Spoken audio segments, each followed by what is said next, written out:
It looks as though it's working. Oh my goodness me. It's my internet is playing up something chronic tonight and it's not. I had to restart everything, shut it all down.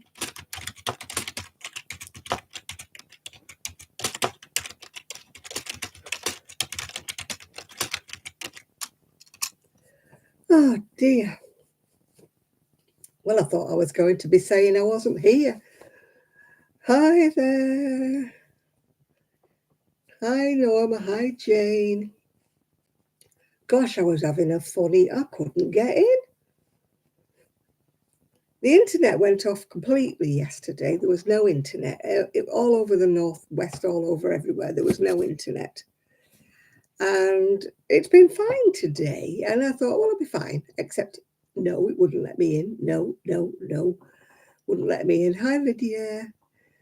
How am I? I'm stressed. You know, when you keep getting that ring going round and round and round, and I'm like, oh my giddy aunt, I'm going to be here. So I put 2 messages out on Facebook saying I'm trying my best to get on here. How am I? Well, I'm better now. I'm actually on live. I don't know what went wrong. I just had to shut everything down and start all over again.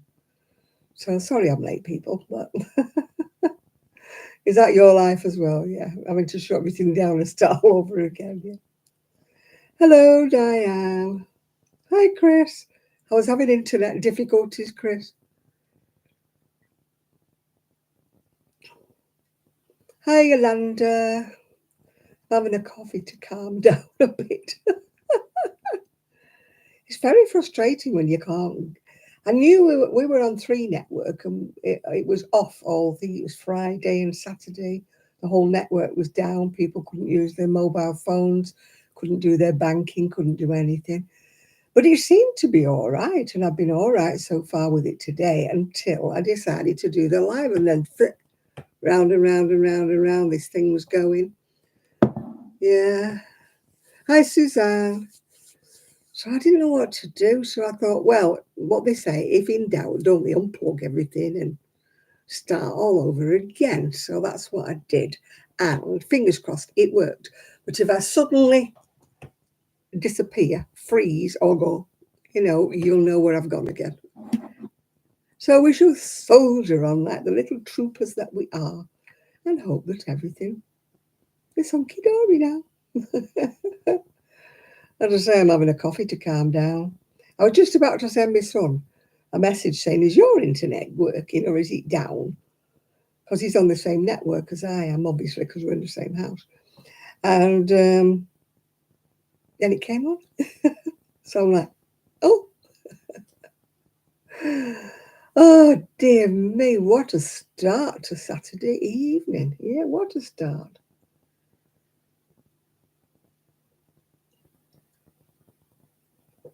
Well, I hope you're all doing very well. Yeah. Yeah, what's it like? Oh, gosh, yeah. What's it like? Yeah, you're right there. What is it like? Do you know, we rely so much on internet, don't we, for everything? I mean, some people rely on it for banking and everything because the banks are closing down left, right, and centre in the UK.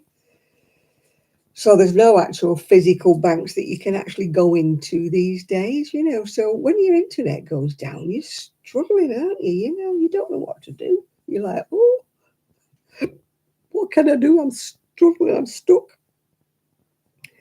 Now I've got hiccups, so that's great, isn't it? Right. Let's start doing something, Janet. You cannot sit here looking like, what, not? I'm not doing anything. We haven't got, well, there is snow here, but not actually where I am. I woke up this morning and it was freezing cold. It was very, very frosty outside.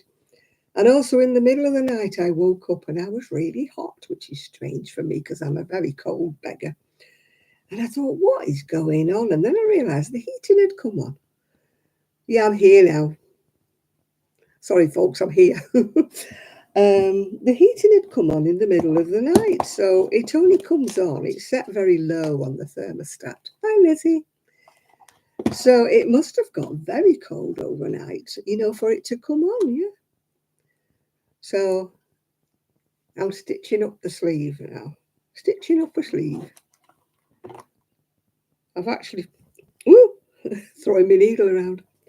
I've actually finished the third, well, sweater, cardigan, stroke, whatever you call it, that I've made for that little girl. This will be the last one I'm doing for. Then I've got to stitch up the headbands, but I'm still wanting to know how big a 3-year-old's head is. I googled it and it said 20 inches, but that's practically my head size. So I don't know whether 3-year-olds have got such big heads or not. And also crochet headbands stretch, don't they? So, you know, if I make it to 20 inches and, oh, thank you, Yolanda. Come on, I've got 23 people in and only 10 thumbs up. 13 people are lurking. Don't ask for much. Well, I don't feel any different now. I'm a year older. Oh, hello, hello. Somebody's sending me a message. Probably because I put on that my internet had gone down. Oh no, it was Sandy saying thank you. One of the knit club ladies has just done this great big blanket. Look at that, what she's done. What patience has she got? Oh gosh, I'd have given up after the first square. You know how undedicated I am. Hey Nathan, I'm on at last. I'm on. I couldn't get on. It was me Tinternet. Tinterweb, as Peter Kay calls it. Tinterweb were down. Couldn't get on at all. All I was doing was watching the circle of death, you know, going round and round and round. Anyway, I switched everything off, switched everything back on again, and it started to work. So you thought you were getting a Saturday night without me, didn't you? But I'm like the proverbial bad penny. I keep turning up. Yeah, Tinterweb. Yeah, my Tinterweb went down. It was off all day Friday. It was off Saturday. Everybody was going mad because it wasn't just me. It was everybody that was on the 3 network. You know, I mean, you feel sorry for people who are trying to do banking or trying to buy things, you know, that have internet banking and stuff on their phones and that. So, but fortunately, I'm not that technically minded as yet. Oh gosh, you know, I'm sorry that they're closing the banks down. I can't understand it because the NatWest Bank in Prestwich was always heaving. Every time I went in there was a massive queue. You had to wait at least 10 minutes in a queue before you got, you know, anywhere near the cashier. So I can't understand why they said it wasn't busy. And I know not a lot of people pay cash these days, but some people do. You're on your 3rd square of your Christmas blanket for Christine. Oh, I'm not doing Christmas blanket for this lot. And you had to reboot your router, yeah. It is a pain, you're right there with you. We do take things for granted, don't we? We're very much, where's that cough come from? We're very much like of the technological age, aren't we? Except me, you know, I'm kicking and screaming into the technological age because I'm a bit stupid that way. You don't have to agree. It's fine. But I'm not, you know, I'm just not. I struggle my way through things, you know. More good luck than management, you know. But I do need to make more effort to get more technologically. You know, I could do with enlisting the help of a savvy teenager. Come here, young person, young lady, young man. Come here and show this nitwit how to use technology. How to use TikTok for a kick-off. God, no TikTok at all to save my life. You know, I shall master it. I'll master it one day when they decide to take it off. Hello, Susan. Have I missed somebody called Susan coming on? If I've missed Susan, hello, Susan. I've obviously missed you. Oh, I see. You're calling me Susan, aren't you? Because that's what everybody calls me. I kept calling Norma. I kept calling her Nancy all the way through my last video. And I even sent her an email saying, thank you, Nancy. She's not called Nancy at all. But then again, like I said, one of my customers that used to come in the shop always called me Susan. And I used to go, is Janet? And she said, oh, yeah, sorry, Janet. And then next time she came in, hi, Susan. In the end, I stopped correcting her. I just used to say, hi, back again. And other people who heard her saying, who's Susan? And I go, it's me. Oh, thank you, Lydia.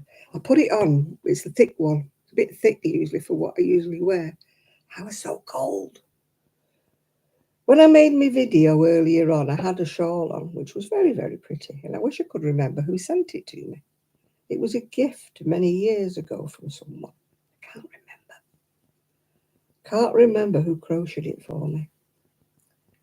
I think it was probably around the time of my 70th birthday.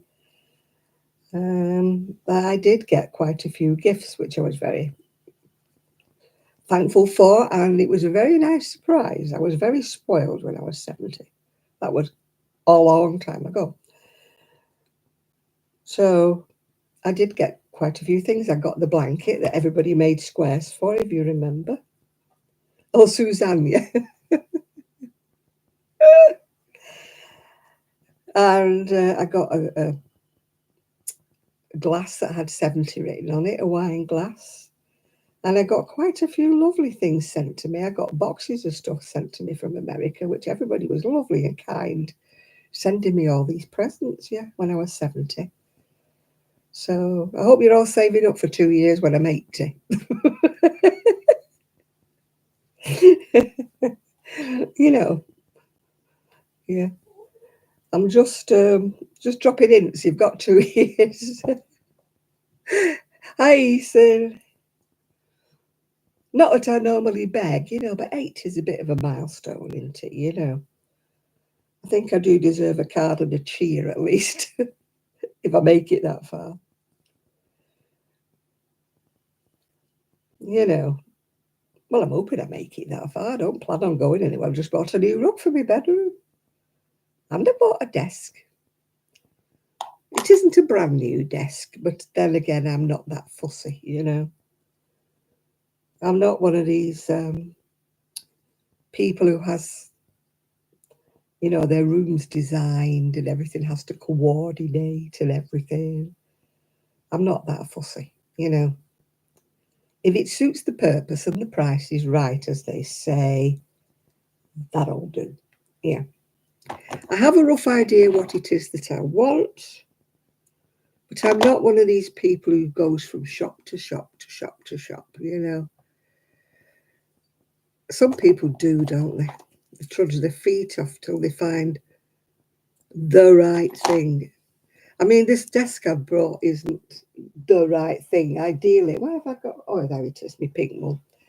Ideally, I would have liked a white one because this one's cream. Oh, gosh, what am I doing? Why have you got it up to... Oh, God, Janet, what are you doing? Do you know, if there's a way to wind anything, round anything, it happens to me. When you pick something up and it attaches itself to something else, that's me. Yeah, my son had seen this lovely desk, but of course it was about 2 months ago. And we didn't want it then because we didn't have anywhere to put it at that time. And I've just put my needle down. Oh, there it is. So when we went back to the shop, obviously, they had sold it, yeah. So I had to find another one. This one's very similar, but it's cream instead of white. And the rest of my bedroom, well, my bedroom annex furniture is white, but I am not a fussy lady. By the time it's got my sewing machine on it and different things, it won't show anyway. So I will do a video when it's all finished off. And maybe have it finished by Tuesday.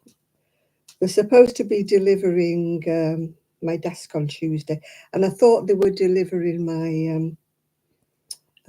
I've ordered like a little sort of round laundry basket to put my spare bed in, because I'm sick of lugging the bottom of the bed up and down every time I want to change my sheets.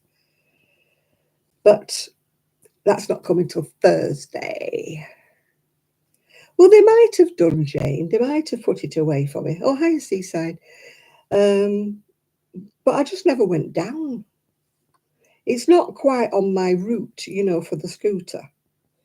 So I would have had to go out of my way to get to the place, you know, go further than I normally go on my scooter. So I'm dare saying. But they might have just wanted to deliver it, you see. And then, you know, maybe once it was sold, they would have wanted it out of the shop, you know. Oh, there was some beautiful furniture in there. The sofas, my son was sitting on a load of them, like as if he needs another sofa. But I tell you, if I'd have known that place was there when I moved here, I would have got half of my stuff from there. Yeah. It's supposed to be an ex-catalogue shop, so I don't know whether or not it's stuff that's been sent back for some reason or another. You know, people buy it, don't like it. I don't know quite what the sort of situation is. Or whether it's just stuff that didn't sell in the catalogue that's new, but nobody bought it, you know. I don't know how these stores work, but it looks like it's new. It doesn't look like it's used or anything. So we'll wait and see when it arrives. They did have another one in white, but it didn't have any knobs on it. I would have had to buy new knobs for it, so that would have put the price up. I mean, the knobs might have been in the drawer. I don't know. I didn't look, but I went round the corner and saw this cream one. And went, that will do.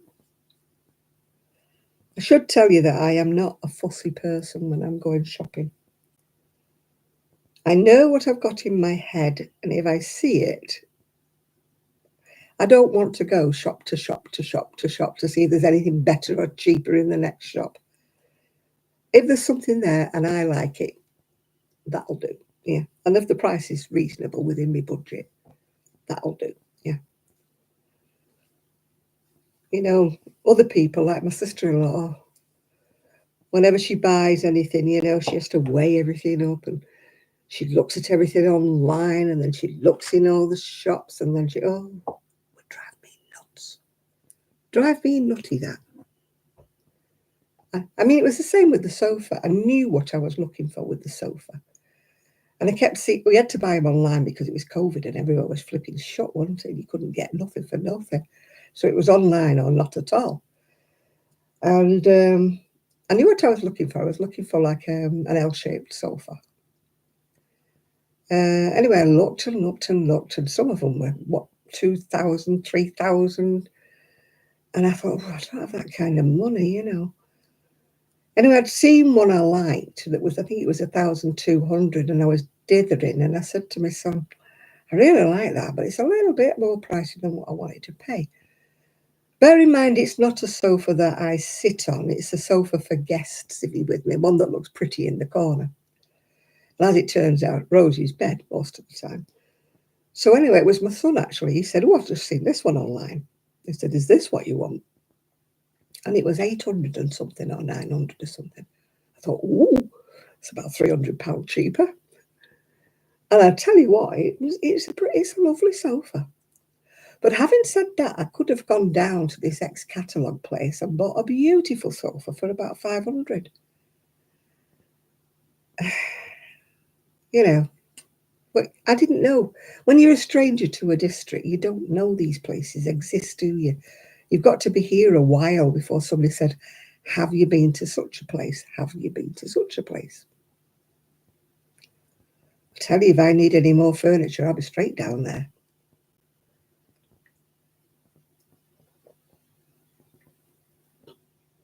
But I just broke the news to my son. I want him to swap my carpet around. My carpet is beautiful. It's got peacocks on it. But the peacocks face the window. So when I sit down in my reclining chair in my new bedroom annex, the peacocks they're the wrong way round. And he goes, well, they're not the wrong way around if you're sitting on the other side. And I went, no, but if I'm sitting there, I'll be sitting on my recliner. And therefore the peacocks are facing the wrong direction. So I don't think he's too pleased with me wanting to swap it round. I would have done it myself, but I couldn't move the chair. The recliner is very heavy. And actually my recliner's broken, so I might be getting a new chair anyway. My son was moving it through from one room to the other and he broke the mechanism, that reclines it. It got caught in the doorway. And, being as he's got a very delicate touch, like some men, if it doesn't fit, force it, So he pushed it through the doorway and the mechanism snapped off. We tried to buy another one and it didn't fit, it didn't work. A new mechanism, not a new chair. So if I can't get it to recline, then I might actually be going down. I've never liked it anyway because it's beige. You know my thoughts about beige. So when I saved a few more pennies up after Christmas, I might go down and be on the hunt for a new recliner. But I'll definitely go to that place first, yeah.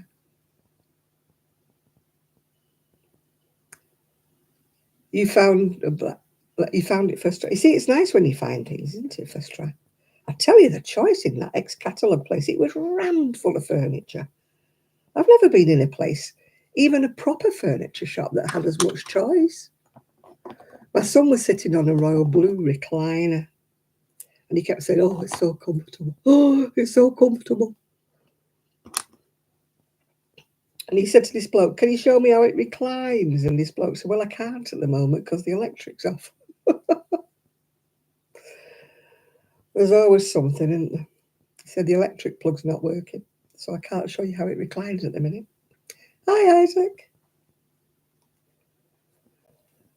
So maybe I'd better wait to look for a recliner until he gets his electric back on again. Well, it was on because he had lights on. But he must have meant his plug socket wasn't working.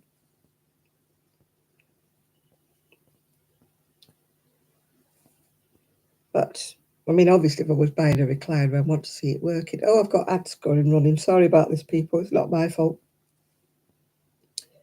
Not my fault. The ads are running. I don't run them. YouTube runs them.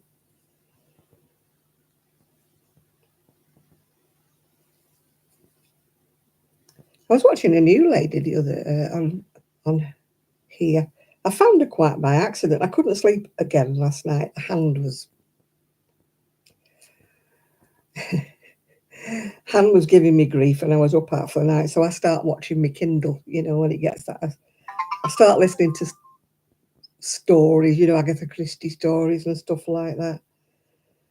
I listened to a few, and I'm thinking, have I been asleep and missed part of them? When you can't get the gist of a story, it was droning on and on in the background. And anyway, I finished up looking at crochet videos and I found this other lady. And I've never seen her before. I don't know why I've never seen her, because she's got 35,000 subscribers. I don't know how she's managed that. There's me with my 7. Can't get any more, you know what I mean? I'll tell you what she's called. Then you can join her with your 35,000. Yeah, it wouldn't come on. I had problems with my internet, yeah.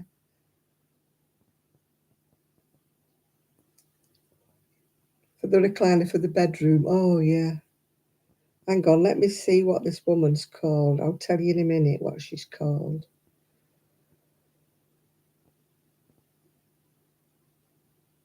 Craft and a Cuppa, she's called.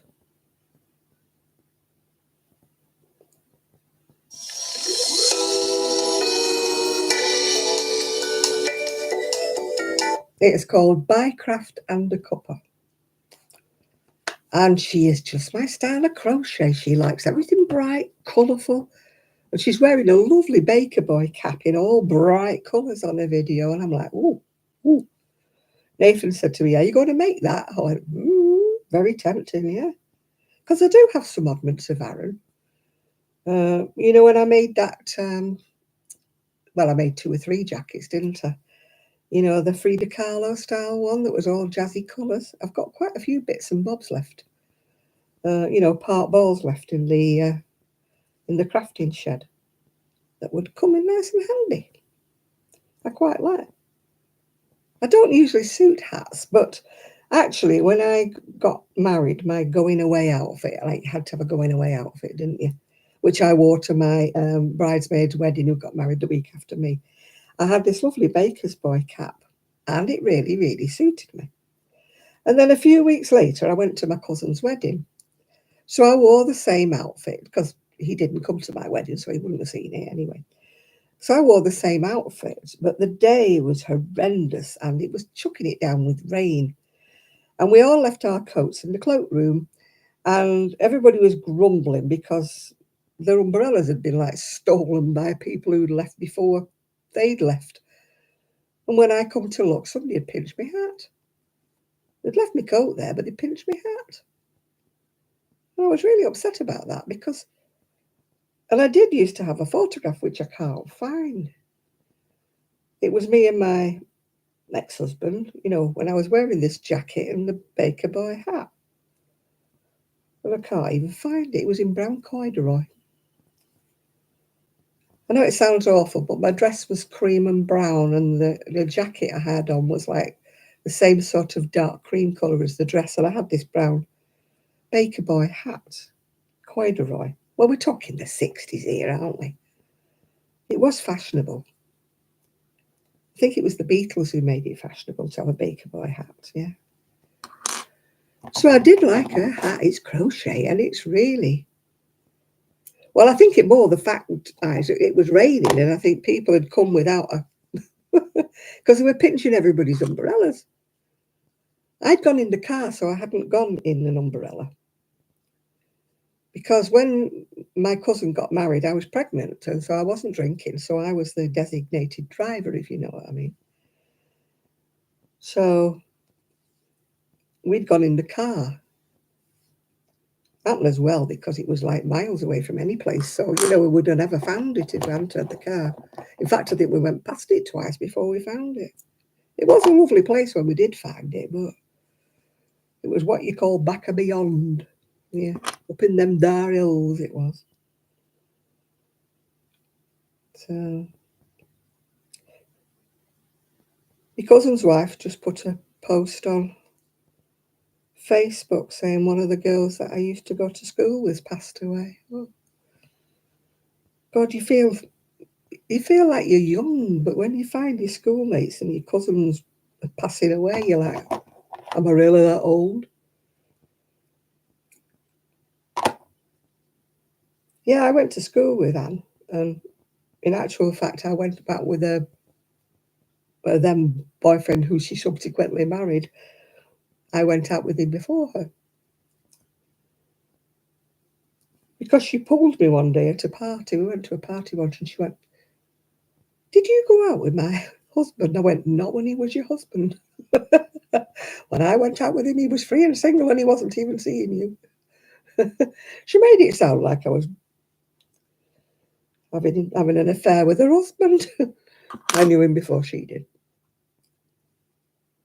It was just a boyfriend-girlfriend thing. It never got to anything. Very innocent. We always used to go around in a group, in a crowd.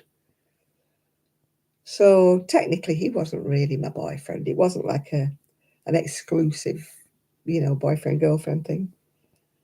He did used to tend to pair up a bit, but it was all, very much a crowd of us, a group of us. And she said to me, oh, that's what he said. He said that he never went out with you just on your own. And well, he didn't. He's telling the truth. Yeah, telling the truth. I would hate to think that she thought I pinched her husband. Oh dear. It was long before that. Long before that. Sad though that she's died. Apparently she had memory issues before she died. So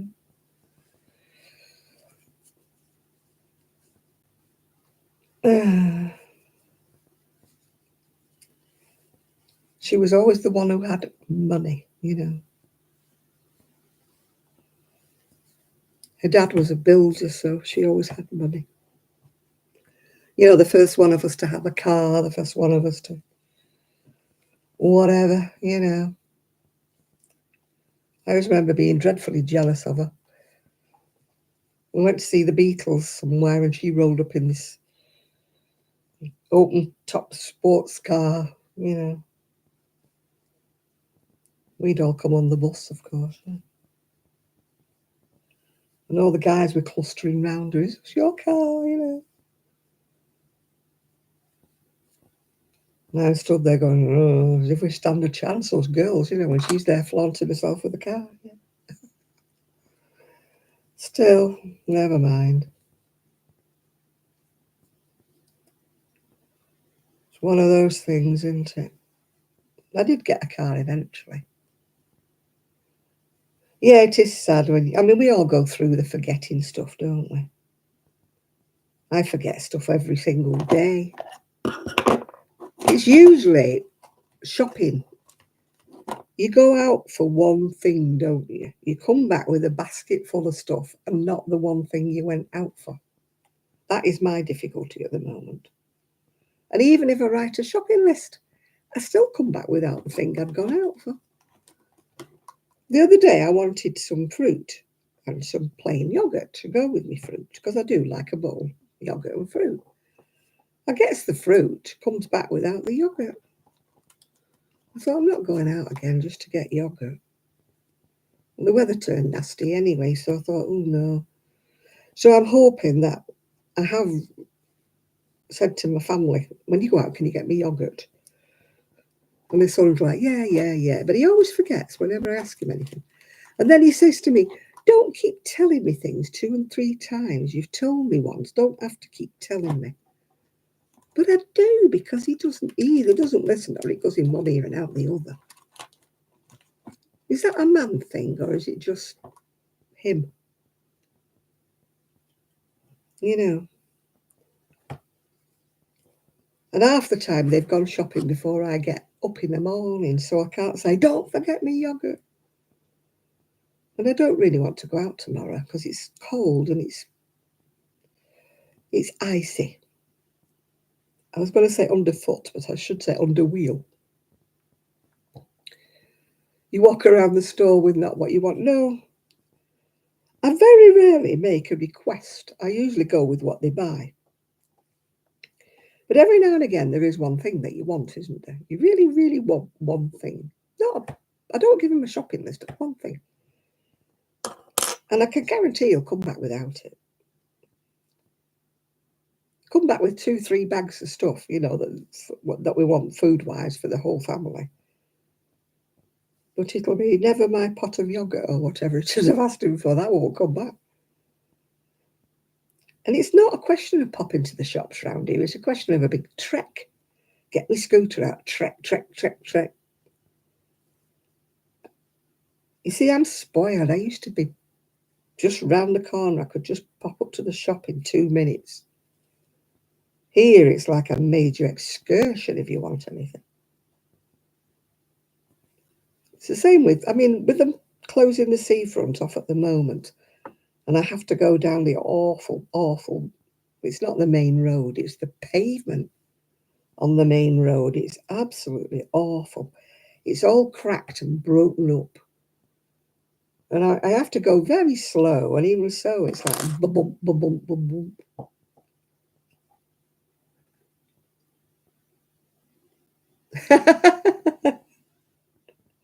Hey, I tell you, there's a couple of lads when I was younger who asked me to marry them, but I was too young. But boy, oh boy, did I make a mistake. I mean, one of them turned out to be a millionaire in the end. I think I made a mistake. Well, I know I did.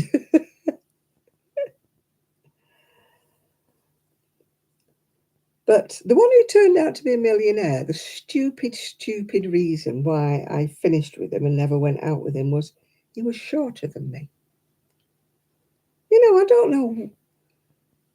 That was a big deal to me when I was like 17, 18. Because I used to like to wear my very high heels and because he was shorter than me.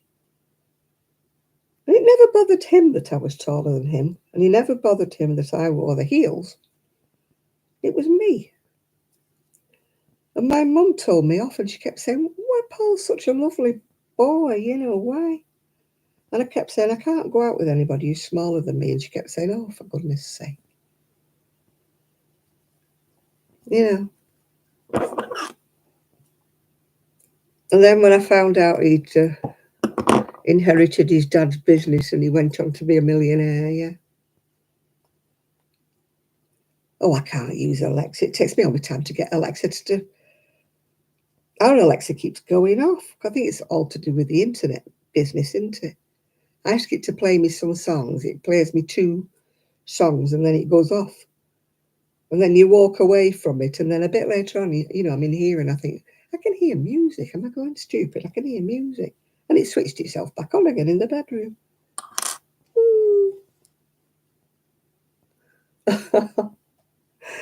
Yeah, I didn't like wearing flat. I used to wear pencil skirts back in the day because I had a little figure back in the day. I have to say it, but I did have a nice figure when I was there. So, pencil skirts don't look right with flat shoes. They just don't, you need the heels to make them look anything and to give you the wiggle when you walk. You need the high heels, the stilettos you need, yeah. Flat shoes were all right with a durnal skirt, the big skirts we used to wear with the nets underneath, that. I can always remember coming home on the bus from a dance one night, and as I was stood at the bus stop, I felt the elastic pop in my underskirt, my big net underskirt, and it just dropped, and the bus was coming. So I got hold of it, I rolled it up and put it under my arm, and I had to get on the bus with it because I'd no bag or anything. So the bus conductor, I said to him so much it was, or whatever it was, and he said, and are you going to pay for the swan?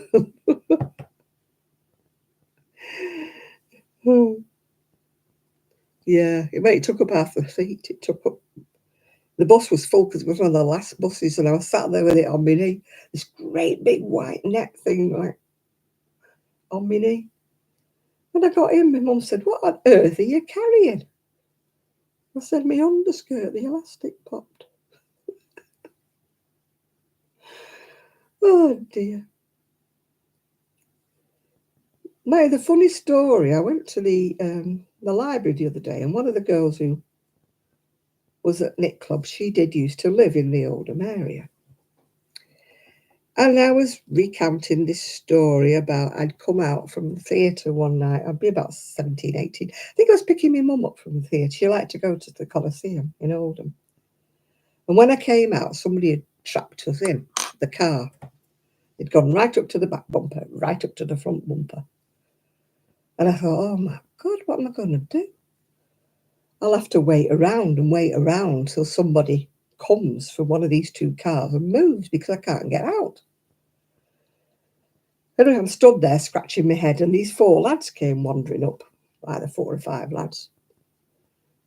They'd been in the pub, but they were a bit happy. And they said, "What's the matter, love?" I said, "I can't get out." I said, "Somebody's right up to my back bumper, right up to my front bumper, and I can't get out." So they looked. They said, "Leave it with us, love. Leave it with us." So the one in front of me was a Mini. You know how small a Mini is? Yeah. So they bounced it. But they bounced it onto the pavement, and they bounced it between a lamppost and a wall. So when this guy came out, he wouldn't be able to move because he wouldn't be able to go forward and backward. He was just wedged completely between a lamppost and a wall. He said, that'll teach him to come up so close to you. So I'm telling this story at the library. And one of the women there said, that was my husband. Well, before it was my husband, she said, he used to tell this story about how they'd rescued this damsel in distress by bouncing her car. putting it between the lamppost and the wall. And she said, I never believed him. I said, well, it were true because it were me. She said, oh my goodness me. But sadly, her husband had passed away, so she couldn't tell him that. She'd prove that his story was right by meeting the lady who he'd rescued. Oh dear. Oh, I've dropped my needle. So isn't it funny how, it's a small world, isn't it, when you think about it? Very small world, how you bump into people that you sort of bump into. I'm going to have to take my cardigan off. I'm getting hot. The fire's blasting away there and the door's shut. That's probably why. So small world. Yes, small world. Wonder who else I'll meet in my... I remember the first week we were here. It was COVID, it was lockdown, it was terrible, terrible weather because we moved here in December. And I thought, I can't stay in. I'm going to have to go out somewhere. And I went down the seafront and the RNLI were rescuing like a little dinghy that had overturned and it was floating. And I suppose at the time they didn't know whether anybody was in it overturned or whether it was just a boat that had broken loose and got. So I'm even there nosy. Got nothing else to do, nowhere to go. Cafes were all shut, nothing to do. So I was sitting there, gets chatting to this lady. She'd only moved here 2 weeks before me from the street round the corner from where I'd just come from. I thought, what a chance meeting was that? We were practically neighbours. We didn't know each other. But we were practically neighbours because she said, where have you come from? So I said, Prestwich. She said, oh, somewhere there. She said, what street did you come from? So I told her. She goes, oh, I'm off that. And then not long after that, I was going along the seafront here again, and there was a bloke mowing his lawn. So I stopped to chat like you do. And it was only the baker from the bread shop that was like 3 doors away from when I had a shop in Royton. I mean, you can't... I swear half of Manchester lives in Fleetwood. I think they do, absolutely. Yeah. I'd never seen this guy because he worked in the back of the shop. I knew the lady who served in the shop. I knew her and her husband because they served me in the shop, but I didn't see the baker because obviously he was right in the back, wasn't he? And I thought, blooming heck, you can't get away from people, can you? It's a good job I wasn't, illicitly carrying on with somebody's husband or something. Oh, dear. Chances are, yeah. Now, I remember talking to a guy who was in the Marines, and their ship broke down, and they were in the middle of nowhere. I think they were down in South America somewhere, and they were stuck and they'd nothing to do. So this bloke had said, why don't we go and look at some of these, the local villages? We could organise ourselves a bit of a car or something and go and organise ourselves a trip. So he said, yeah, okay, I'm up for it, so were a few others, so they all hired this vehicle and off they went. So bear in mind, they're in the middle of a jungle somewhere, away from civilization. No, only locals in sight, And he turns round the corner and he said, this bloke said, hello, Dave, what are you doing here? And he went, what? And it was the bloke from the next street to him. And this bloke was working on a work experience thingamajig in the middle of this jungle thing, yeah? And he said, what are the chances you meet somebody in the middle of a jungle somewhere and they know you? Yeah. Oh, my necklaces. I've got two on today, Shad. I've got this one here, which is all little round circles. And I've got my elephant, my effalump, as my son used to call him, an effalump. I don't know where they were. I'm sure there was another ring on it besides that ring, but maybe there wasn't, maybe. Oh, yeah, there is. There it is. Why do I go the wrong way? It's because I'm looking through the mirror, isn't it? Yeah. Yeah, there's the other ring, isn't it? I've got a ring there and a ring there. I'm effalump. Yeah, that's the wrong side. Why do I go to the wrong side? That's the right way. Yeah, I love my elephant. Well, you know me and elephants, don't you? They're everywhere. They're all around the house here, elephants. In fact, I had to stop myself when I was in Dunelm. I picked up this lovely elephant, but I thought, £25, no, put it back. You've got other things to buy besides an elephant. So I put it back. I was very good. I put it back. It was a nice elephant, though. But I knew I was buying a desk.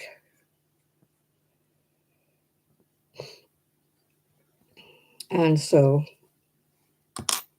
there was no way I was paying £25 for an elephant. It wasn't even a big elephant. My only regret was, money, I wouldn't have anywhere to put it. My late sister-in-law, that was my ex-husband's sister, she brought a massive, massive wooden elephant back from when they were in Africa. It was huge. And it stood in the hallway. They had a massive, massive hall in the house. And it was huge. And when my son was little, he used to like to sit on it. And it was massive. And when she moved, she got rid of it. And I went, what did you get rid of the elephant for? And she said, well, nobody wanted it. It was too big. And I said, I would have had it. And my ex-husband was like, no, you wouldn't. We've got nowhere to put it. Yes, I found my desk. It isn't coming till Tuesday. Oh, that reminds me of that lady. Does anybody ever remember a lady who used to make videos? And she had trouble with her eyesight, but she used to do, well, I can't buy it now, Jane. It's in Dunelm, which is the other side of Blackpool. She used to do videos, and she used to do like calligraphy, and she used to buy pens, and she loved the pens. And she always made her videos on a Tuesday. She always used to say that, it's Tuesday. And she had trouble with her eyesight, and she disappeared. And I can't find her. I think she's disappeared completely off YouTube, but I've forgotten her name. So I can't even find her. But she was a lovely lady. It's a shame, isn't it? A lot of people that I used to watch have disappeared from YouTube. Oh, you're going to leave us all, Yolanda? Cilantro, what's that? Coriander? No? Oh, I don't like kimchi.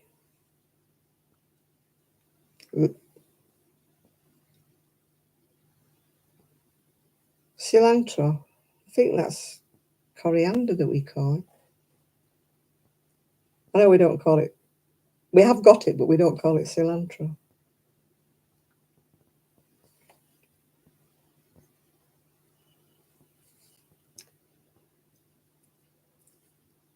Bye-bye, Yolanda. Thank you for calling. See you next week, hopefully.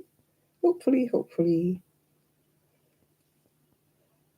I need to find some buttons. I hope I've got some in here. Oh, I've got to go across to the blooming shed. It's so cold in that shed. Oh, well, it's not worth switching the heating on because by the time it's heated up, I'm coming out again. You know, when you're only going in to look for some buttons. So you have to get your big coat on like the Nuke of the North. I need to go across to the shed because my friend borrowed one of my polystyrene heads, yeah. Oh no, we buy coriander growing. You know, we buy it fresh in the supermarket, like a bunch coriander. It's not like dried stuff. I don't like dried anything really. I don't like dried herbs. Not the same, are they? You say whatever you want, but they are not the same. Yeah, there's 33. I'm not doing bad though, Shad. You know, there's 26 likes. So I think I need to go on TikTok. Then I can grow my channel because you know my channel never grows. In fact, it's gone down. I used to have 7.5. So it's gone to 7.4. So instead of my channel growing, my channel is shrinking. I don't know why it's shrinking. Yeah. Yeah, I don't want to sew in my shed. It's all right in the summer. But in the winter, I mean, it's only got one window for a kick-off, so it's very dark. You need to put the light on. And it doesn't have a big light. It's just got a craft light in there. Whereas in the conservatory, well, you'll see it when I show you, it's got windows on two sides, yeah. I mean, big, big windows, like. So it'll be lovely and light in there for doing any crafting. I've got room to put me, to bring my Addy machines in as well. I'll bring the Addies in because the desk will be nice and firm for me to clamp them to. So I might actually get around to, you know, at least using up my oddments on my Addy machine because I've got those new tension hooks, haven't I? Got new ones that Rosie haven't chomped. I put them away this time. Yeah, I'm not much of a seamstress, Seaside. I really am not, but I do, you know, there's things you need to do a hem on, isn't there? Things you need to turn up. Running repairs you need to do, you know, when a seam comes undone on a sheet or a pillowcase or something. You know, I'm more of a repairer than I am.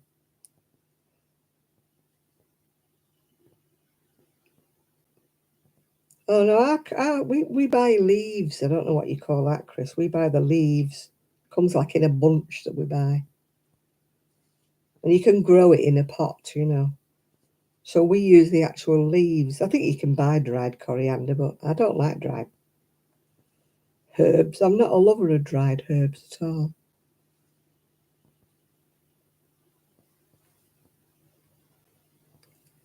I used to buy a mixed thing from Schwartz that I used to sprinkle on things like meat and stuff. I don't know quite what was in it. But I used to like that. It was like a seasoning thing, yeah. Yeah, that's what I want to do because it's so heavy for me with my back at the moment. You know, I can't lift it. If it's there on the desk, I can just lift the top off it and plug it in, can't I? But it's not like having to. I mean, when I was at the other house, I used to keep it in the underneath the stairs, you know. Oh, my yarn, there's not room. The conservatory's not that big. Well, my bit of it isn't that big. It's full. Arian keeps saying to me, how much more stuff are you going to put in this conservatory? I said, well, I've got room to walk down the middle, so I'm fine. Got room to dry me washing, I'm fine, yeah. Yeah, if it's handy, there's many a time I'm hand sewing something and I'm thinking, I could have just done this on the machine in 2 minutes. I've put all my summer dresses away, so it'll be like next spring before I'm going to be using the machine a lot. Because I think I've told you before, I've shrunk and everything's too long for me now. I'm tripping over my trouser legs and I'm tripping over the ends of my skirts. So I would like to, you know, take an inch or so off things. Because my son keeps saying, you're going to fall in that dress. You're going to fall. It wants sewing up. I said, I know it does. And what's worse is as you get older, you stoop. So it might be all right at the back, but you're tripping over it at the front, aren't you, you know? Because you stooped over like that. So, yeah, my social life is whatever. It'll taper off before Christmas. I'm going out for a Christmas meal with the girls from the knit club on Monday. We're going to a carvery, so that should be nice. We're not having like a Christmas dinner as such, it'll just be a carvery. And Tuesday I'm in because I'm waiting for the desk to be delivered. And I did think my laundry basket was coming, but it's not. It's not coming till Thursday. So Wednesday I'm out during the day, hopefully. I missed it last week because I was asleep. Wednesday night is our last Wednesday night until after Christmas. I think we don't go back till February, I think. Because my Wednesday evening, it's dark and it's cold, and most of the ladies, I'm sure they don't mind me saying this, most of the ladies are my age or a couple are older. And dark nights just, you know, they're not on, are they? Well, especially me and my scooter, it's cold. It's cold and it's dark, and my scooter light only shines about a foot away from where I am, so it's hard, yeah. Hi, Val. Well, your ears burning. I was just talking about Wednesday night being the last one. Because we're all getting older and it's cold.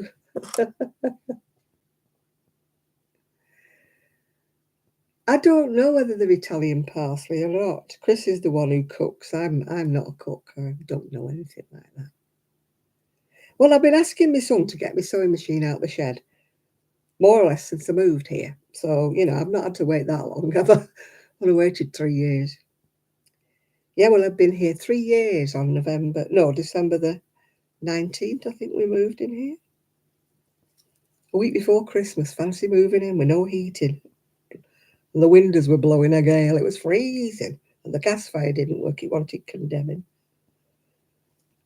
My friend's having terrible trouble with her boiler at the moment. She's got no hot water.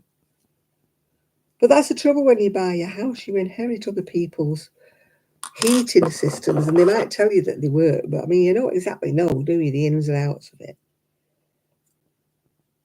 I don't need a crystal ball. I can see her having to buy a new boiler myself. She's had the plumber out to it. Well, he's coming again tonight. She's having the plumber out 3 times this week, and it's still not right. Well, I've stitched it together now. Stitched it together. Wants buttons on it. It wants its boutons. Yeah. So it's one of my own. I do better when I don't have a pattern, you know. Don't ask me why, but I do. Why does that sleeve look longer than the other one? I've counted them all. Obviously, an optical illusion. It's fine. It'll be fine. Yeah, I've got to block that and block that other little crocheted top eye. Do you like my little bit of crochet? That's what I keep my sewing needles in. What size is it? 22 chest, I think it is. Or 22, 24. Because she's 3. But she's only a little 3. I couldn't really ask too many questions because my friend doesn't know I'm making it.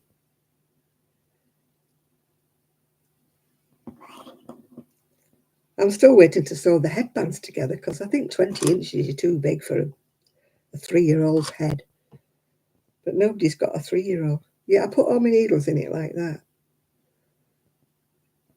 I hate having to go, you know, my fingers don't work. I hate having to go fishing in the bottom of me because I put them in a little. These are so handy, these little. I can't remember where I got them from. Probably Amazon. Little pot things. So handy. I've had them years. Well, there's still lots of others in the bottom there. Why have I only got one slipper? Oh, there. Why have I only got one slipper on? I don't know. Yeah, so I've got to start my Christmas knitting, crochet. Why do I say knitting? Christmas crochet now. I've got the colour picked out. It's a very deep purple. I think it's called Emperor or something. Emperor. It's Stylecraft Special. I like Stylecraft, very nice. So I've got my pattern out. 19 to 20 inches. I think I'll take an inch off then and do it 19. Because they do stretch, don't they, crochet? I don't want the child going like that and it falling over her eyes while she's walking, you know. It's supposed to be a headband, not a blindfold, you know. Right, I'm going to find the middle. Hey, look at that. I found the middle without yarn bath. That's good, isn't it? Mind it's spoke too soon. Spoke too soon. La, la. Yeah, because I've got to twist it. You know, you sew it twisted, don't you, to get that little knot thing at the front. You know, like Rosie the Riveter. I've got some lovely headbands. I've got 3. And they've got like a jewel thing there, you know, jewels and a headband. And I don't like myself in them. Plus the fact they must have a bit of wool in. And I'm very, very itchy with wool. Very itchy. Right, is that my 450 hook? Or is that my 4? That's my 450. Took me about half an hour tonight to find a 450 hook. I could find me 4, I could find me 5, and I thought, I've got 450. The pattern actually calls for a 425, but of course that's not a size that we really have in the UK. We don't really have 425. We have 4, we have 450. So I'm just hoping that, I think my yarn is probably thinner than the American yarn that's being used on the pattern, so I'm hoping that a 450 will be fine. Crochet gives anyway, doesn't it?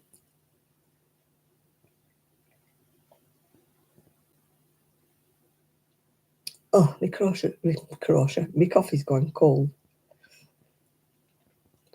I'll be like Crochet Rocks when she said, I have to turn the computer off while I have a slurp. I don't care. I'll slurp.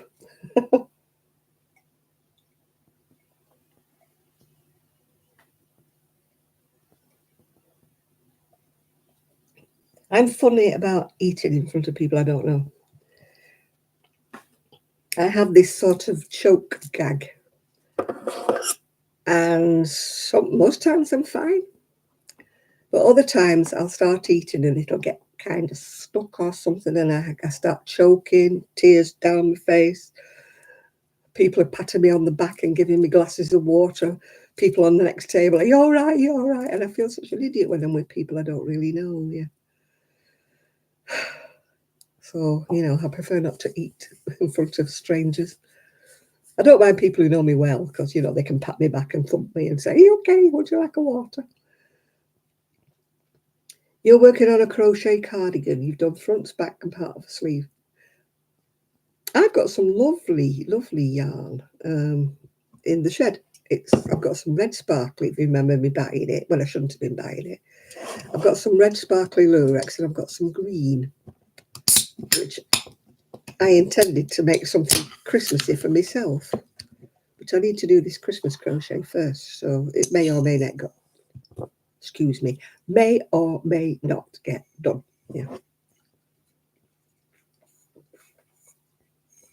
I'm on the orange zero sugar now. Still trying to be good. Although, all being well, I'm going to be going to Affinity, which is a shopping outlet, on Thursday, if my friend gets her boiler fixed. And they have a Cadbury shop there. You'd love it, Chris. Cadbury shop. So I will get tempted. And I know I will. Right, back panel. Oh, it's blooming American, isn't it? DC into 4th chain. That means it's a treble. Oh, God, I'll never get the hang of this. I crochet English, which is another reason why I never tell anybody what patterns I'm doing, because I can't tell them what stitch I'm using. Because I crochet English. I don't crochet American. So I could never tell you what stitch I'm using, and I could never up sizes. I could only ever do the size I'm doing, which is me. I can't scale up things, you know, saying, right, this is what you do for a 36, this is what you do for a 38. I couldn't, no. I couldn't do it. I know there's money to be made in making patterns, but I'll never be a millionaire, will I? Right, here we go. 1, 2, 3, 4, 5, 6, 7, 8, 9, 10. 11, 12, 13, 14, 15, 18, 19, 20, 21, 22, 23, 24, 25, 28, 30,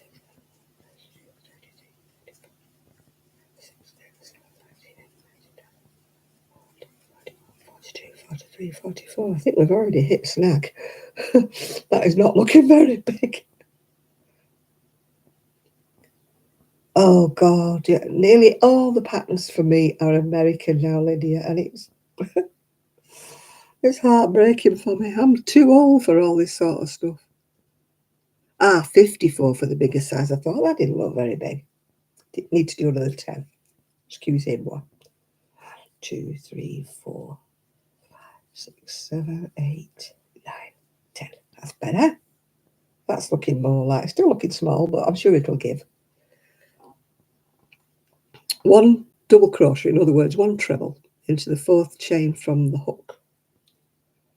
Oh, that's good because it's purple. I can't see a tap.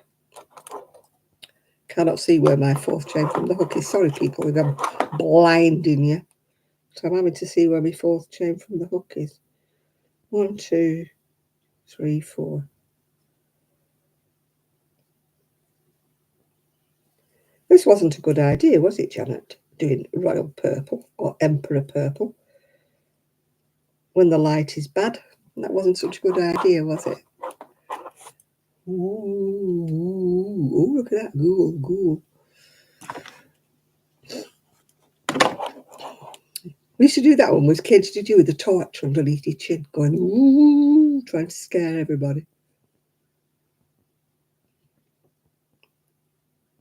Right. One chain and two treble into the right, into the next stitch.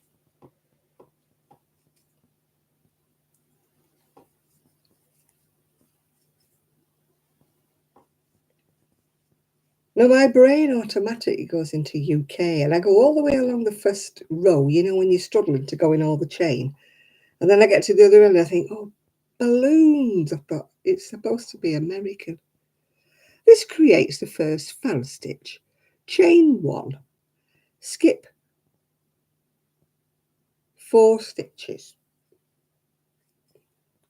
and do a fan. Well, this does not form the fan. You are telling me wrong. Because it's 2 treble, 1 chain, 2 treble, and you're not telling me that. You know, these patterns that tell you everything but what you're supposed to know. I can't see a damn thing here. Talk about eyesight.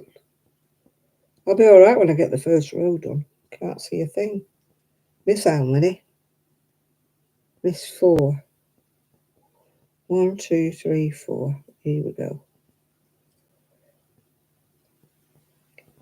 It doesn't tell you what a shell is, what a fan is, because it tells you to do one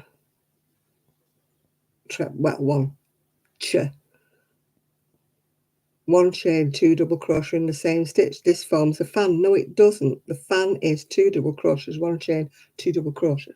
Let's get this right. Hiya, Mimi. Obviously, this lady who wrote this pattern.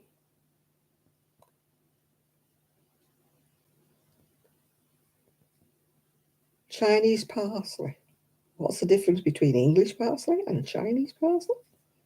I am not knowing. I always thought it was coriander, but maybe I'm wrong.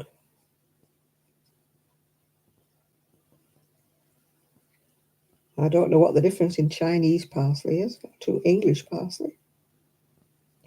I am not knowing. Right, do this across the row until you've got, oh, I can't see anything here. I'm having to guess whether I'm doing 4 chain. 1, 2, 3, 4.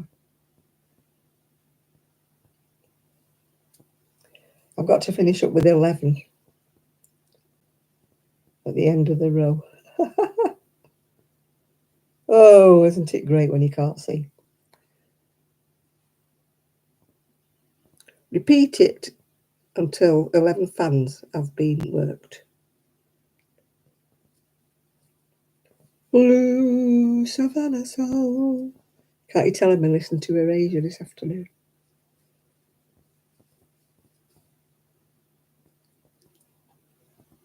Yeah, my son can't understand why I want the carpet turning round the other way. I don't want the birds facing the window. I want them facing when I'm walking in. Because if I'm sitting there in my recliner, I want to look at the birds. I don't want to see the birds upside down.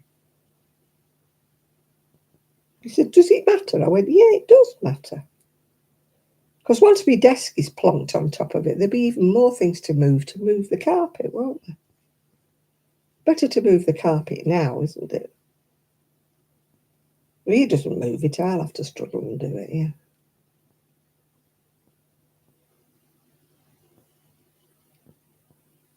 Oh, I don't know. I only buy things in supermarkets these days. I don't have access to proper shops anymore.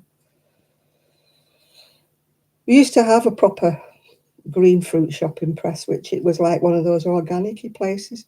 The stuff was dearer, but you knew where it was. You knew it was proper stuff, if you know what I mean. Usually local things. It didn't come from halfway across the world. I love farm shops, but there aren't any around here.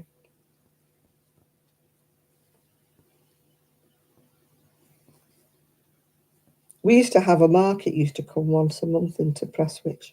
Farmers market. That was good. You could get really nice. I used to love it at Christmas because they used to bring the sprouts on the stalk, you know. You bought like a big stalk of sprouts. And if you put the stalk in the garage where it was cool, they used to last ages.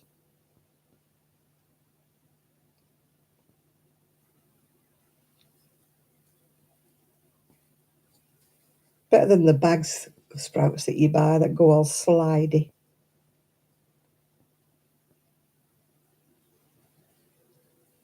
I hate slimy veggies. I do love my sprouts, though. I think I'm on my own with that. Everybody goes, ew, sprouts.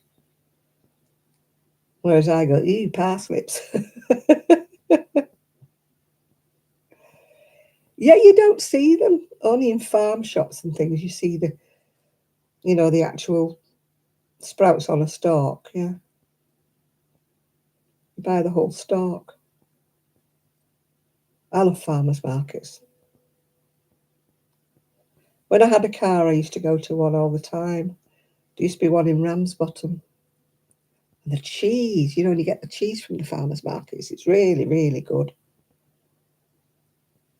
And they do chutneys and jams and things, don't they? I know you have to pay a lot, but it's much, much nicer than supermarket jam, stuff like that.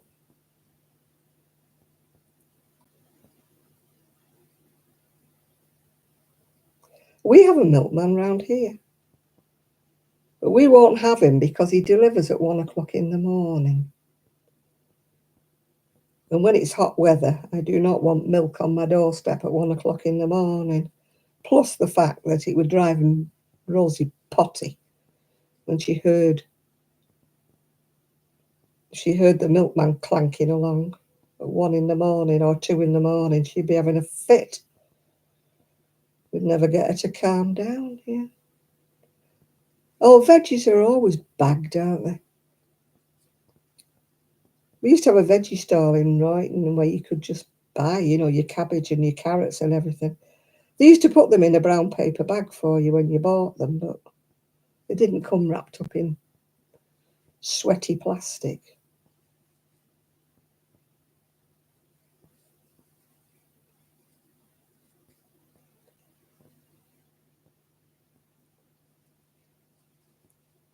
Yeah, there's not many farms around here. That's why there's no farm shops. I believe there are if you've got a car and you can travel a little bit away. I believe you can find a nice farm shop. It is a bit far for me to go in my scooter. My scooter. Oh, the slippers getting on my nerves.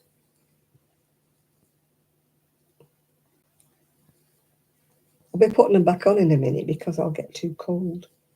1,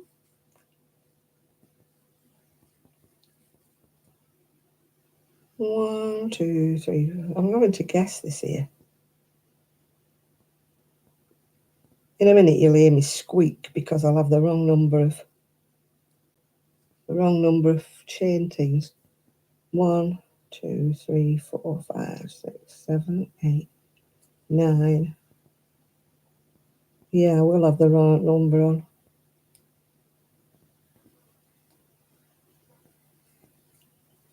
Obviously, I've not left 4 in between, have I? You are a numbskull, Janet. Of course, I can't see because it's purple. If it was a light colour, I'd be all right. I could see what we're doing. So I'm having to feel my way, like guesswork here.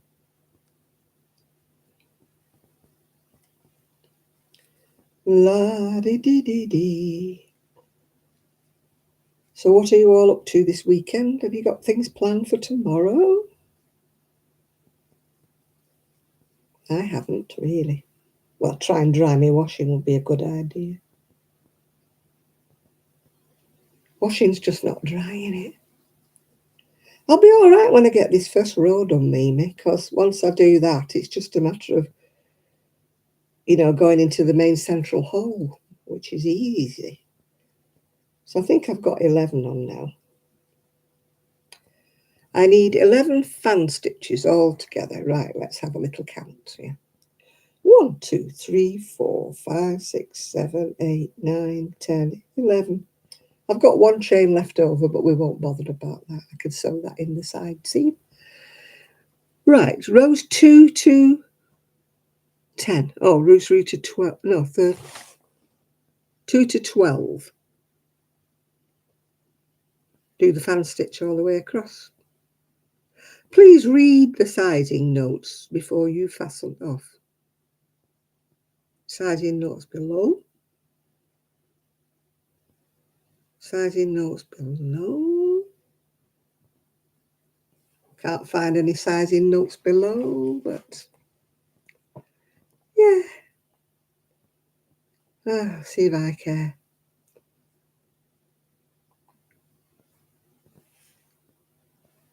We've got laundry. Well, you wash when you can. I used to wash on a Sunday when I worked because if it was a gorgeous day, you can't waste the sunshine, can you? Not that we've got the sunshine at the moment. Hello, hobnail boots is going across the ceiling. They say they take their shoes off, but they must have very heavy feet because it sounds like they've got boots on. Sounds like they're wearing Doc Martens when they go across the ceiling. It's like clump, clump, clump. Yeah, I'm all right now because I'm going into the centre, you see, of the bit of the shell before. So I'm okay now. I don't need to see what I can do. I can feel it by radar. You go to church tomorrow? I haven't been to church for a long time. I haven't been for a long, long time.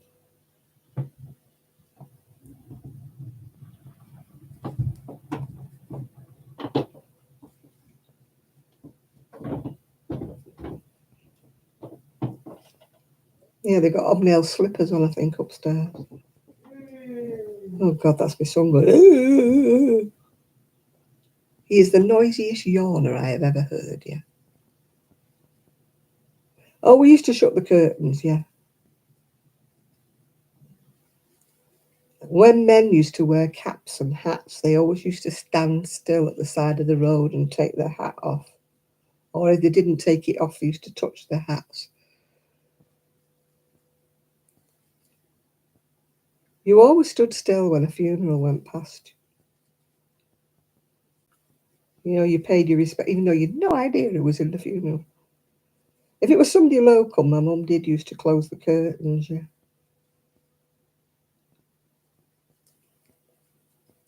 This is going to be very small. She says she's a slack crocheter. She must be. If that's supposed to be a back panel, that is terribly small.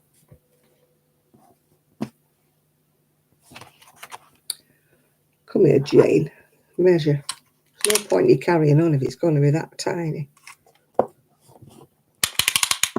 Oh, good grief. 10.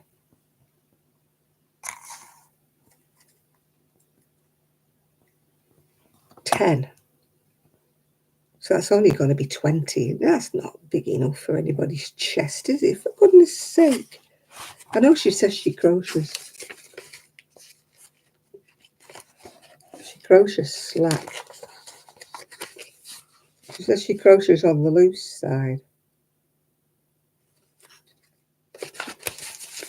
But, you know, you're going to... That's the back panel, so, I mean... It's got to at least go between the shoulders, hasn't it? That won't be big enough. And I'm not going on a bigger hook because that'll be just too sloppy, won't it?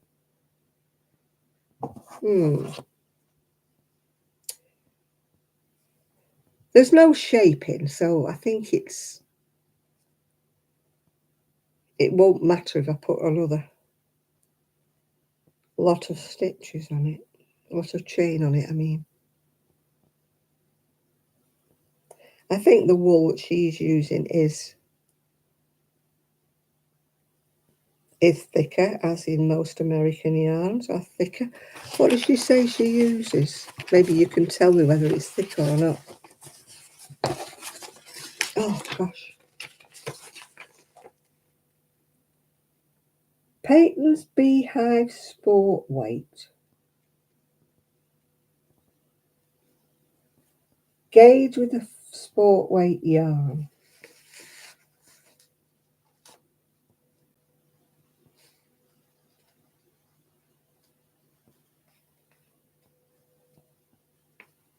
She says she's used smaller weight wool and she's added 3 more fan stitches to the back panel. Maybe that is what I shall do then, because I have no idea what Peyton's Beehive Baby Sport Weight is. I don't even know what sport weight is. Is that Aran? Sport weight Aran? Because I'm just using double knit. Maybe that's what it is. Maybe it's Aran. Right, if I add some chain on. Good job I always leave a long length, isn't it? So I could add some chain. 1, 2, 3, 4, 5, 6, 7, 8, 9, 10, 11, 12. Oh, if it's between a fingering and a double knit, then this pattern's way off then. Because I'm using double knitting. And I'm actually using a 450 hook instead of a 425. So in actual fact, mine should come out big. She does say she's a very loose crocheter, though. And she must be.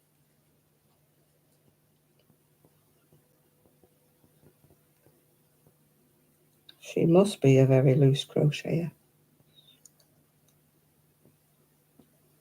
Because there is no way I'm getting gauge. Even on a bigger hook. This would never fit my intended victim. She's not as big as me, but even so. Oh, goodness gracious me.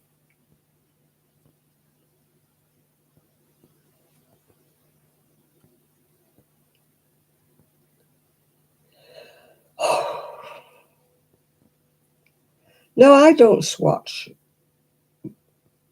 But usually, you know, you've got a good idea with all the number of things you make, don't you? Whether it's going to be the right size. I mean, I know when I look at things, that's not going to fit, you know. I ain't going to fit at all.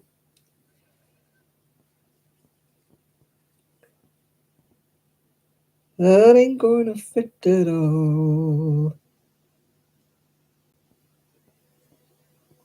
So she says she puts 3 extra on. I know what tension I crochet and knit at, so. But just recently, everything I crochet has been coming out smaller, and I don't know why, because I always thought I crocheted loose, loose tension. So I don't know why all of a sudden everything's coming out small. I rarely swatch anything. I'm terrible. I tend to think, well, give or take an inch. Only if it's some strange wool I've never heard of before in my life, yeah. Then I might do a little test thing. Or if I was making something for someone else. Well, you've only got to undo your swatch, otherwise you might be short of one. Right, she's added 3 more on, sorry. Oh, I've got an itch. She's added 3 more on. So instead of having 11, I should have 14 then, shouldn't I? Mm-hmm.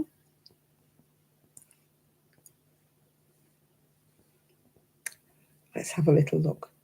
1, 2, 3, 4, 5, 6, 7, 8, 9, 10, 12, 13, 14. That's looking a bit better size for somebody's back. Right, get me pencil because I don't like writing on a pattern.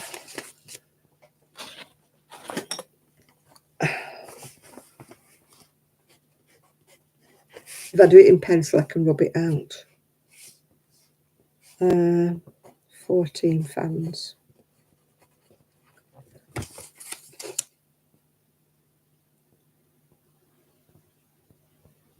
It says do 12 rows, but look at the sizing, so I might have to do more than 12 rows. Here we go. That's looking a little bit better to go across someone's back.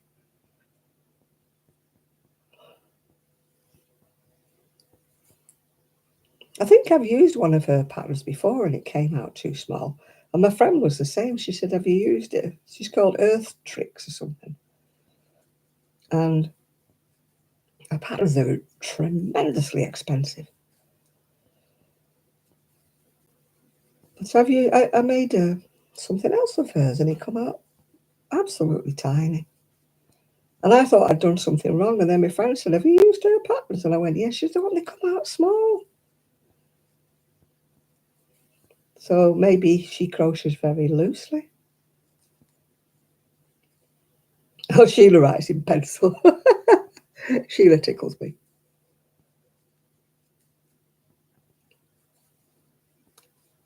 She tickles me. She really does.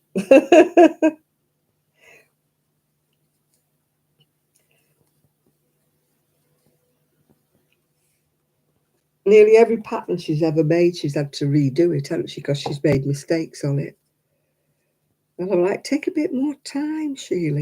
Make sure it's correct before you send them out with your PDFs. I mean, that's why I won't write patterns, because I know I'd make a mess of everything.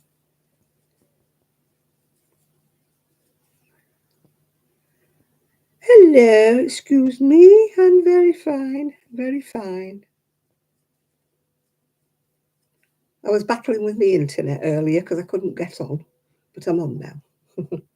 I just keep praying it don't cut out in the middle of my broadcast. I had my tea and I feel hungry. Usually I'm not hungry at all. And I've got nothing to eat because, as you know, I've cut out the chocolates and the sweeties and the stuff. So I'm going out on Monday, which I'll probably have things I'm not supposed to eat on Monday because it's Christmas dinner. Yeah.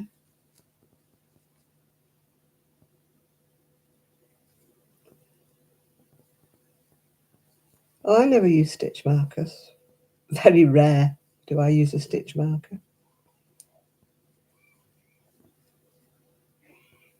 Oh, I wonder what that was. Sounded like somebody wheezing. It was my son coughing. No, I'm not. I've got stitch markers that I very rarely use. I'm not a stitch marker person.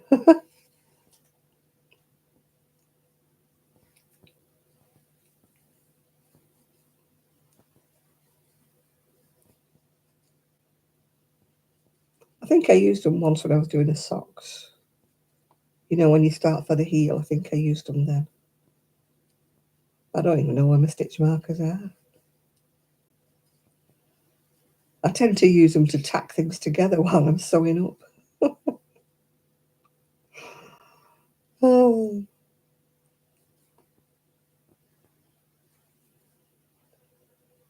I had some beautiful, beautiful stitch markers that somebody made for me. They were gorgeous and I can't find them. Don't know where they are. They're probably around somewhere, tucked in a box somewhere.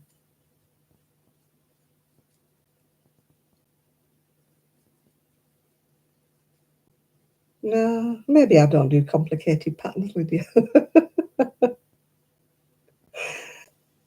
Maybe I use dead easy patterns that I can remember. I use a pencil and a paper if I'm writing anything. A blank sheet of paper and a pencil. They're my stitch markers.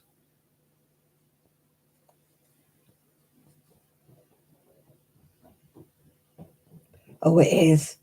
I'm with you, friend. And then they get stuck in the stitch, don't they? And you're pulling them apart. Ah, well, that's in knitting, you see. When you're doing crochet and they get stuck in everything. Oh, gosh, those cheap ones, I break them. They just break, you know, especially the ones that are like safety pins. They just snap. Hello, I've got Rosie, I think. The door's opened. Hello, Rosie. Hello, chicken. Hello. You come to see me. Come to see everybody. What you doing, darling? What you doing? It's Rosie. It's our Rosie. She's come to sit on the sofa for some reason or another. Maybe it's noisy upstairs. If it's a noisy film, like a war film or something like that, it's got a lot of noise, she comes down. She likes to be a bit quieter. She normally goes in my bedroom, actually. Oh, she's off again. She normally goes and sits on my bed. Yep, that's where she's gone. She's gone in my bedroom. Oh. Oh.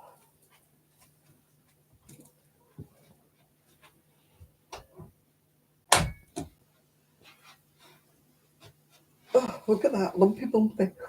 Oh.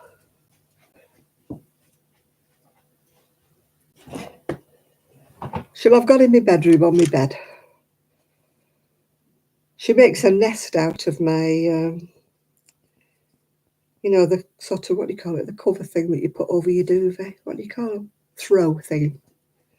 I've got a throw thing that's like all squares, like satin squares in purples. And she goes round and round and round and round. She makes a sort of, I've lost a lot of weight. I've got bulges everywhere. I've got a hernia at the front, which I need to go and get sorted because they keep telling me at the doctor's to make an appointment, which I never do. And one of the ladies at the knit club, she said, that's not a hernia. She said, that's visceral fat around your middle and you won't lose it with any diet that you've got. I thought, excuse me, I've had an MRI scan and it's a hernia. But of course she knows no better. There's always one in a group that knows better, isn't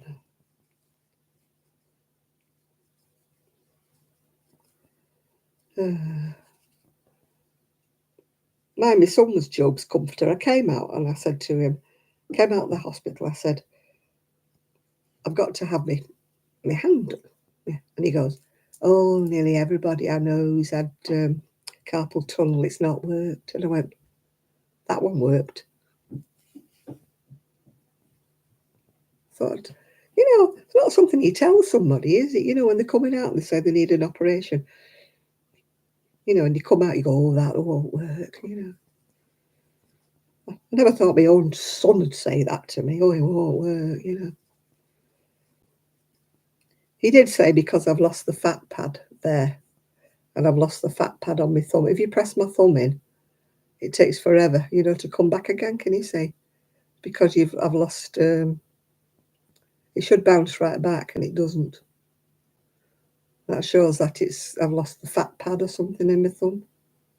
Look, it's still not gone right. Yeah, I've lost use in the end of my thumb, and I know how. He said, "Well, you're making my life difficult." The specialist said. He said, "Normally it's a 5-minute operation." He said, "But with you it might be a bit more different because I'll have to make sure I don't damage any nerves." I thought, "Oh God." The Sammy say that, yeah.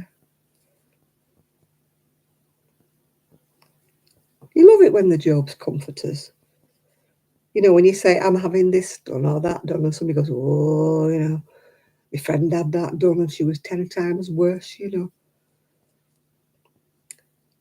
It's like when you're expecting and it's your first baby and you're sitting in the waiting room and you always get this mother, don't you, that regales you with all these tales of horrible labours. Oh, I was in labour 94 days, one of them. And you sat there like, ooh. And the nurse come and said to me, she said, if it was that bad, she thinks she'd be here for a third. She's having a third baby. Do you think she's frightening the living daylights out of you?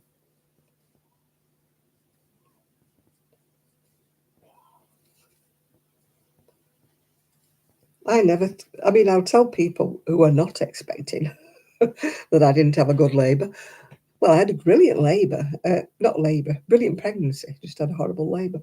But I wouldn't tell anybody that was actually expecting, saying, "Ooh, yeah."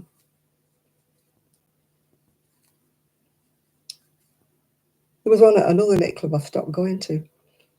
Her daughter had a cesarean, and there was a girl there who was expecting, and she just went into gory details about her daughter's cesarean, and I'm like, do you have to do that? This poor girl's expecting her first baby, Yeah, but you don't tell people who are expecting, do you? You don't sit there regaling them with tales of your horrible birth stories, You just smile sweetly and say, "Good luck," don't you? Because you never know. You never know how you're going to be. I mean, I've got friends who just have babies like shelling peas, Look at the draw, isn't it? And other people suffer horrendously, but I would still never say that to anybody that was expecting, say, "Oh, it's terrible," and "Oh, it's awful." I just say good luck, and because you don't know, she might be one of the lucky ones who goes poof and the baby's there. Oh yeah, when I say I'm not having my COVID jab, people always regale me with all these tales of people who've died. Oh, they died with COVID. I'm like, oh, thank you. Just keep telling me. Well, I had my pneumonia jab the other day, and no ill effects. She said you'll get a sore arm, but I didn't. I kind of forgot all about it. I must admit, I raised my arm up one day and I thought, oh, have I pulled a muscle? Top of my arm felt a bit achy, but it didn't hurt.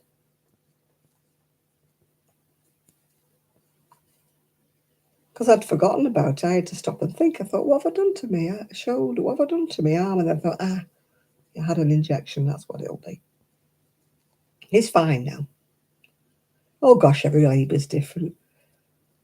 I mean, I had a friend who had 5 babies, and she said every single one. Because I said to her, does it get easier as it goes along? She said everyone was different. Every labour was different.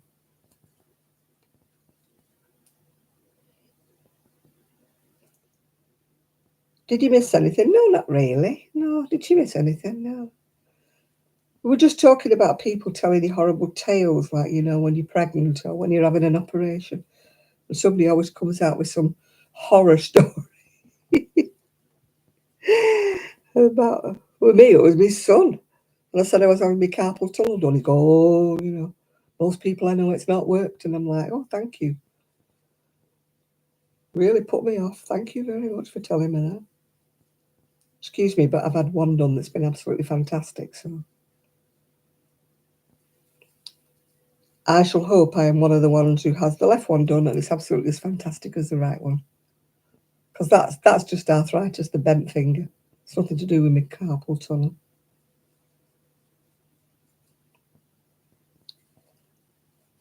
Well, it's either have it done or don't, isn't it? You know. No, I'm not having any more COVID jabs unless they strap me down to a table and jab me. I had that cough, if you remember last time. I know they might say, oh, it's a coincidence you got that cough. Nothing to do with your COVID jab, but it was very funny how I got it when after that. No, I mean, if people tell me they're having the COVID jab, I don't tell them not to have it. I just say, well, you know, it's your choice, isn't it? Which it is. It's people's choice. It's like people who go on the bandwagon, don't it, about kids having injections for this, that, and the other, and you know, oh, they're anti-vax and all that. And I'm like, well, it's the mother's decision, isn't it, whether she has her child vaccinated or not. You know, I would never, you know, tell anybody. Oh no, I improvise all the time, Seaside. If I look at something and it's not right, I think, no, that ain't right. But don't forget how long I have been crocheting and knitting, you know. That you kind of get an instinct, don't you, when things aren't right. I think it's because my yarn is finer than hers, and also she must crochet a heck of a lot looser than I do. She admits at the front of the pattern that she's a loose crocheter.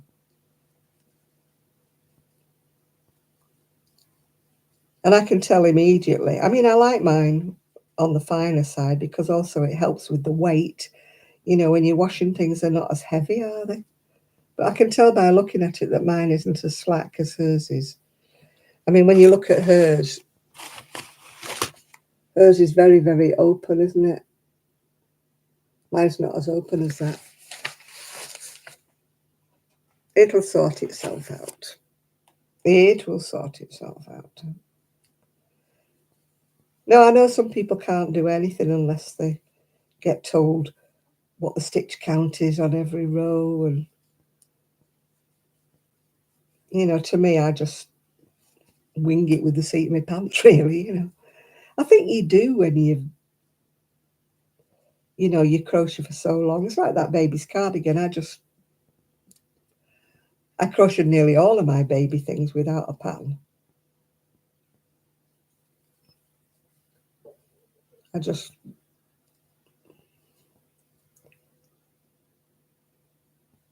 carpool tunnel. No, it's carpal. Carpal. Carpal.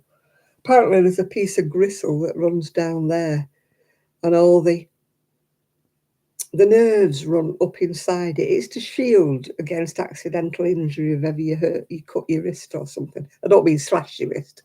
I mean if ever you cut your wrist. It's to shield the nerves to your hands, but they have to open it up because in old age, I presume, it contracts and squashes itself around the nerves. And that's what's happened to me. And it makes your finger ends go dead. And if I don't have it done, I could lose the use of my finger ends, which, you know, they're not that clever at the best of times. So I certainly don't want to lose any more use, yeah. If I've got nerve damage, I'll just have to adapt, won't I? At least it's my left hand and not my right, because I am right-handed and I use the right hand. I know I use my left hand to tension with, but I'm sure I can adapt if I do lose a bit more use out of my left hand. It would have been disastrous if I'd have lost the right hand, which, you know, touch wood, the right hand was fine. I'm an eternal optimist, me. I never go into things thinking that things are going to go wrong. It's like when I had my spine done and they told me there was 50% chance I would be paralysed after the operation. And I said, yeah, but there's 50% chance I won't be. And you're telling me if I don't have the operation, there's 100% chance I'm going to be paralysed before time goes by. I said, I'll take the risk. And all my friends were going, oh, God, no, I wouldn't take the risk. I wouldn't have that operation. I wouldn't let them do that. And I was just eternally optimistic. And as it turned out, I mean, your spine's never okay when you've had it operated on, but it's, at least I can walk ish. Can't run. But I prefer to take the positive route with things, yeah. I mean, I've had all sorts of things. I've had all sorts of brushes with cancer in my life that have turned out to be pre-cancerous and not cancerous, So, I mean, I have been, yeah, touch wood. Lucky girl, yeah. Yeah, I am very much a glass half full, Isaac. I'm never a Debbie Downer. I'm not a negative thought person. I don't know whether it's because of my upbringing, because my mum and dad weren't like that. My mum and dad were always optimistic, It was always things will get better, tomorrow's another day. You know, if you didn't do well at something, it was like, you'll do better next time. And that's kind of the attitude I've always had in my life. If things go wrong, I'll think, well, they can't go wrong the second time, everything. I mean, my knee's went wrong. But I don't blame anybody. It's just one of them things, isn't it? But it has put me off having the left one done. But lightning never strikes twice, or so they say, don't they? So I probably would be fine if I had my left knee done. But at my time of life, I don't want interventions in my body that I don't need. I'm not one that runs to the emergency room every 5 minutes. I haven't been to one for years, long before COVID. I haven't been to an accidental emergency. Oh, people are very gloom and doomy, aren't they, Lady? They are. There's always somebody wants to tell you something negative, isn't there? And I'm not like that. Well, I hope I'm not like that. I'll have a moan and I'll have a whinge, which I'm entitled to do, because most of us do at times, have a whinge. We think things aren't right, we'll have a whinge, yeah.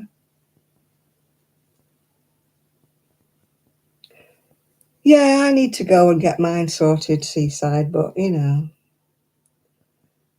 I just procrastinate. That's a big word, isn't it? I just procrastinate. I just think, nah, be fine. I'll be all right. And then, like this hand, I'll leave it. And then he says, why didn't you come earlier? Yeah. Because I'm stupid, yeah. Yeah, people are really cheerful. They always want to tell you about people who've died, don't they? They don't want to tell you about the ones who recover.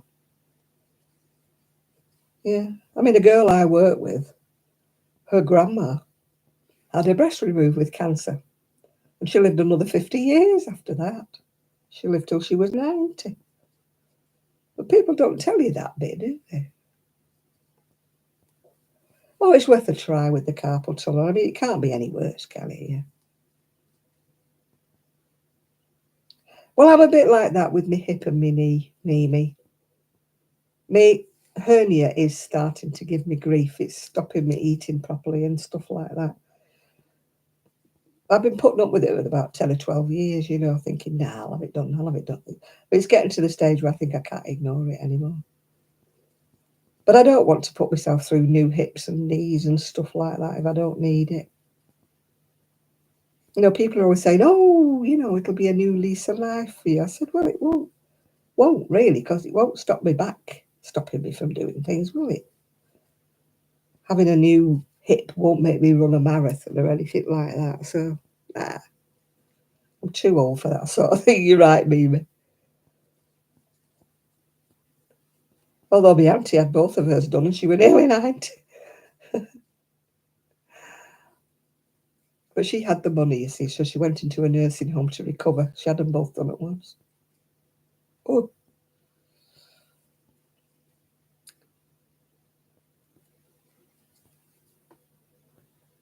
If the pain gets too bad, then I will try, but no. Oh, my eye surgery, yeah, yeah. I was one of the unlucky ones. 1 in 10, it doesn't work first time with the cataracts, and guess who was the 1 in 10? I am the 1 in 10. It's right now. I've been lasered now, so I'm fine now. I still need to go and get me glasses, but I've been spending so much on the desk and the rug and the whatever we got on the wall, and so I spent on my teeth this year. It's been one thing after another. So my glasses will have to wait till the new year. I can see. I can see to do what I need to see. I can see to read. And if I can't, I've still got my reading glasses from my last prescription. I do need to go back, but hey ho, I will eventually.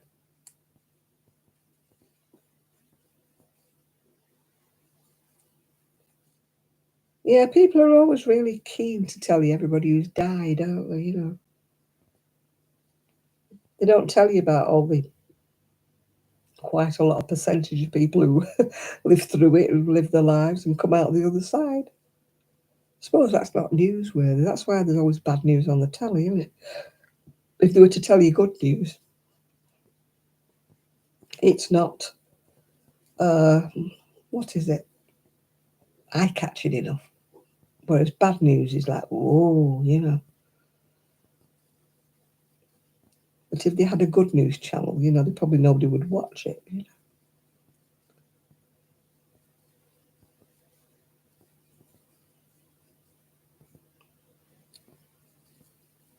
Right, they've come on leaps and bounds with all diseases, haven't they, since I was a girl. I mean, when I think, like when I was born, there wasn't even national health. My mum had to pay the midwife.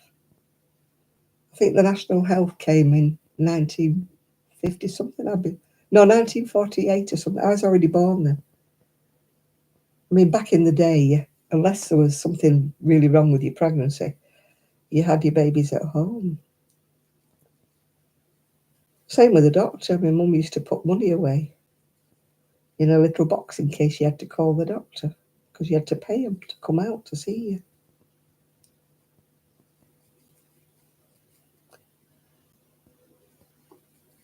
I think it was I'm sure somebody will tell me, 1948, I think it was, when they brought out the National Health Service.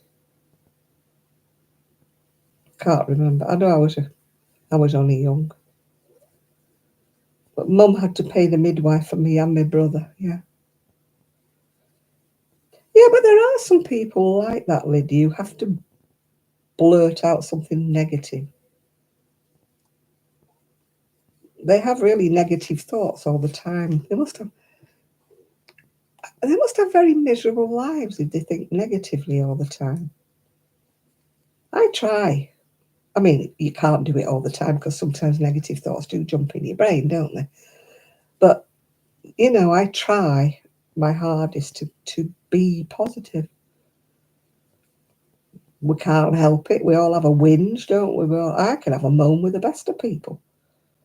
But once I've had my moan, that's usually it then. I usually put it out of my brain. Think, right, I've had my whinge now. I've told you all about it. I've had my whinge, yeah. I'll go on to another subject now. See, there you are, Shad. See, Shad's a shining example. And you're not a negative person, are you, Shad? I know you're not.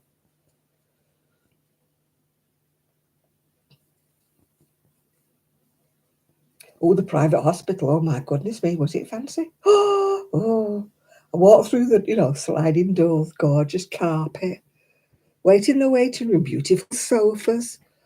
Not the hard plastic chairs you get with the NHS, beautiful sofas. A little white Christmas tree, all decorated with silver things. I thought, oh, yeah. You could tell the difference as you walked in. It was really upmarket, yeah. I mean, the care might not be any better. I'm not knocking it. Yeah, I had a colonoscopy, but fortunately, apart from some polyps and diverticulitis, they didn't find anything untoward. But I'm glad I had it done, because obviously if there was anything untoward, they would have picked it up, weren't they? Wouldn't they? It's not a pleasant thing having one, but it's one of those things as we get older. They should, if you get offered it, take it. Yeah. Hello, Gloria. There's a lot of things, tests and things as you get older you don't want doing, but you have to grit your teeth and have them done, don't you? Because it does pick up on early signs of things. And they do say they pick things up early enough. Did I have any symptoms? No, it was just my IBS that was kicking up, but because it was giving me other symptoms, which I don't want to go into in case people are eating, bathroom tricks we're talking about, they decided they would have a look to make sure everything was fine with my bowel. Anyway, it was. But I'm glad I had it done.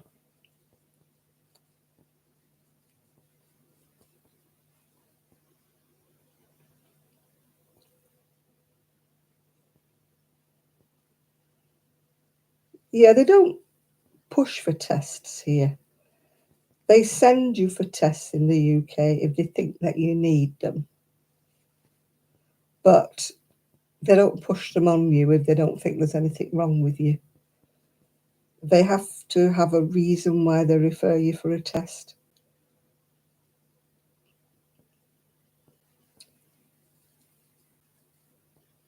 (1948), yeah, I would have been 3. Well, 2.5 I would have been. No, 3. I would have been 3.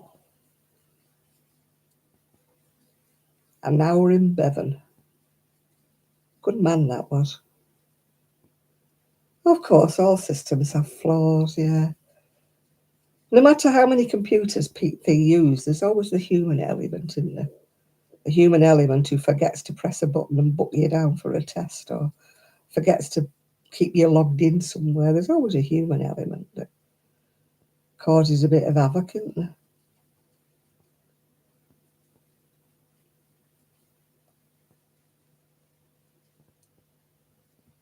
I mean, there's certain regular tests the NHS offer. Like, if you're a lady, you get your smear test, you get your boobs checked. And if you're a gent of a certain age, you want to check your prostate.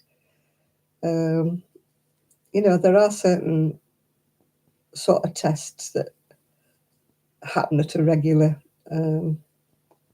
basis, although a lot of them got pushed into corners because of COVID and that.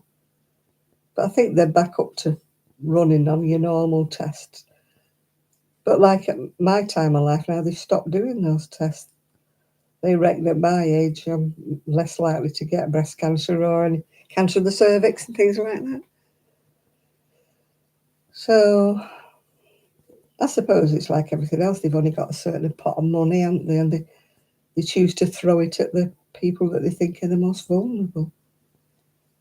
I mean, I always went regularly for my smear tests, even though people say, oh, they're invasive, I don't want people doing them. But, to me, it's your life.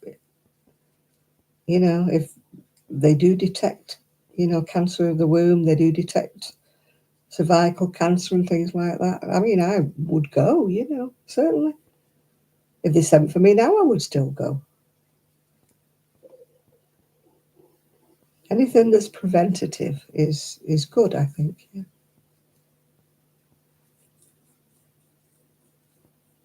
Oh, yeah, we do that. Yeah, we do the poo tests. But you see, that's done for a purpose, isn't it? I do it. I don't like doing it, of course, obviously, but I do it, yeah.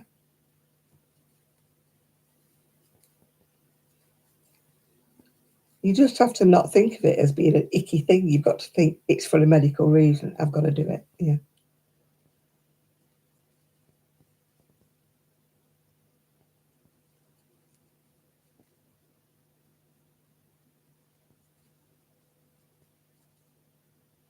So, oh yeah, any routine tests I will go for and have done. I mean, obviously at my time of life, they don't offer them me anymore. I'm too ruddy old, yeah. Well, in our case in the UK, it's a lack of money that's driving our. It's like I can't get those injections in my spine anymore. They keep saying things like, "Oh, we found they don't work if people have more than three." Blah blah blah. It's money because it's done in an operating theatre. So you've got all the staff, not only the specialist who's doing the injection. You've got the one who's doing the MRI scan. You've got other nurses. You've got other people standing by. The last injection I had in my spine, there was about 6 or 8 people in the operating theatre. Well, they all want paying, don't they? So I don't think it's anything to do with, I think it's just money. Yeah.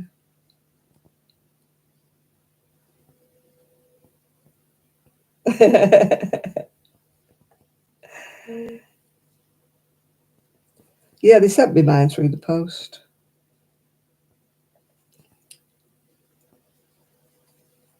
I've done them. I think you do them every 2 or 3 years. You do them now. I don't. I've done about 3 of them now, all in all.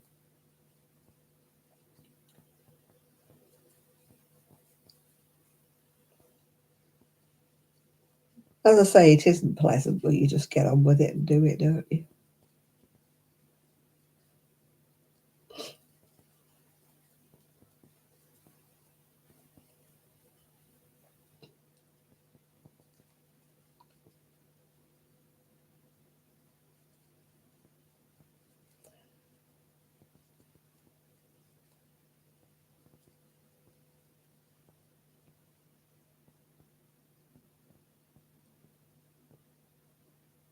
Yeah, it's just one sample now. You didn't have to do it 3.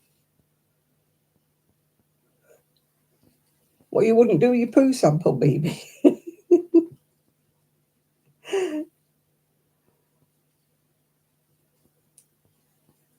I just think of the poor people who, like you say, have to open the package when you send it off. Poor souls. Fancy having a job. What do you do for a living? I'm a poo tester. Not exactly an opening conversation, is it? What do you do for a living? I'm an airline pilot. What do you do for a living? I test poo. I think I'll probably say a lab technician.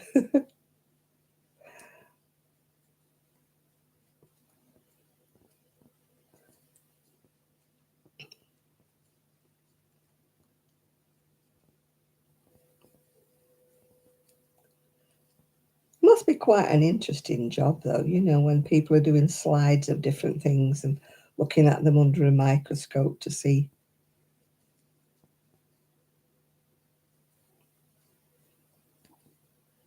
I watched Skin A&E, and this woman was talking about rosacea, and she was saying, we've all got bugs living on our skin, and people who have rosacea have more. And I'm going, oh, I've got bugs on my face. It's like, ugh.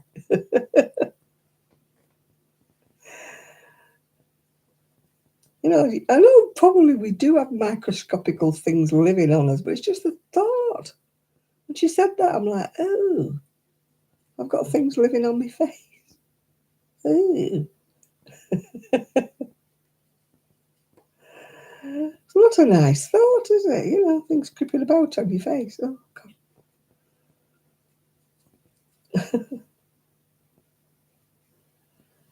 Oh, pharmaceutical. I mean, it's disgraceful how much money they make out of things. Oh, yeah, everybody's got to decide for themselves. I never push anything on anybody. What am I making? I'm crocheting a jacket at the moment.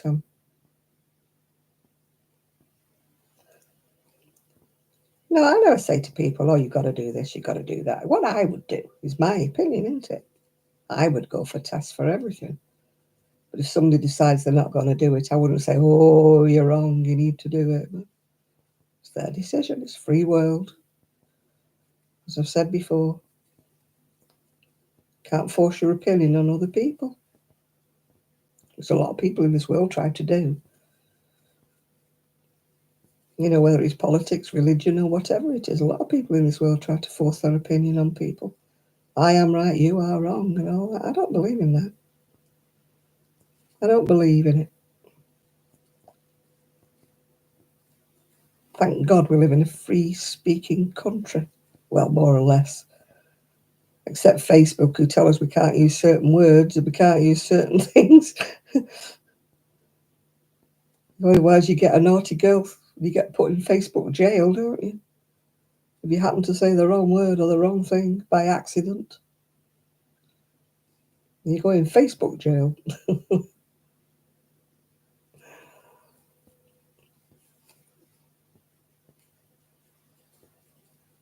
You have to monitor things you say anymore now.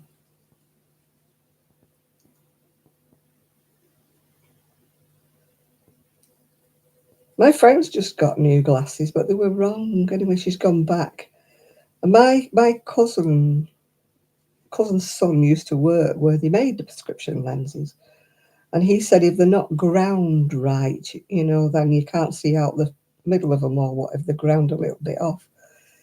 And my friend said to me, she said, I've never heard of that. Are you sure you got that right? I said, well, my cousin's son used to work where they made the lenses. Anyway, she come back. She went yesterday and she said, you were right. She said, they're not ground right. I'm not looking through the right part of the glasses. So, I mean, I would never known him. My cousin hadn't told me that, yeah. Yeah, I could still request one, but I don't feel as though I need one. If I found a lump or anything, yeah, I would certainly go along and say, I want a mammogram.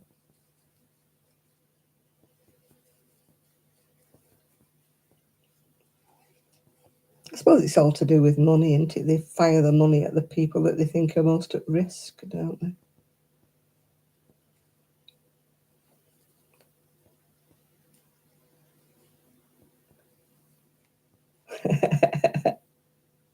Yeah, we all have a whinge, don't we? We call it a whinge.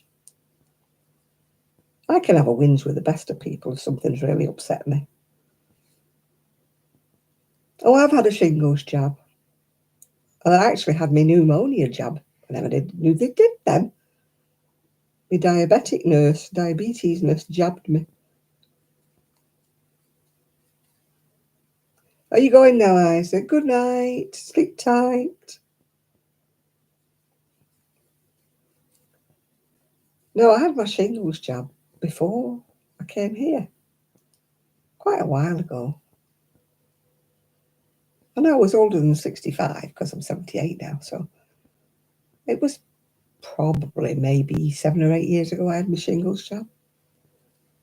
But I never even knew they had pneumonia jabs. She said, oh, it lasts for a lifetime. You only need to have one.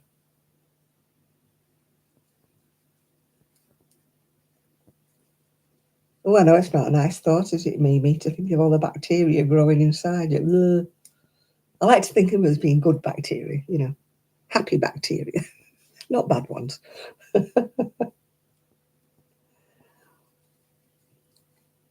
I only want the good ones. I don't want the bad ones.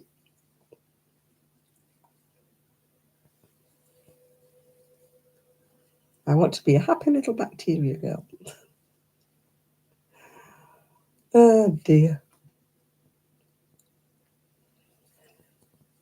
Well, when you think what you touch in the course of a day, you touch anything that a million people have touched before you.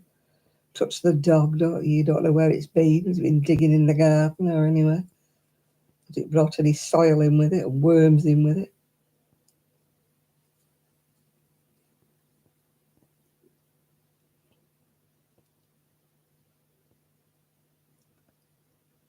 Oh, the boosters. Well, she told me that this one would last. Well, she's probably looking at my age, wasn't she, when she said it would last me all my life.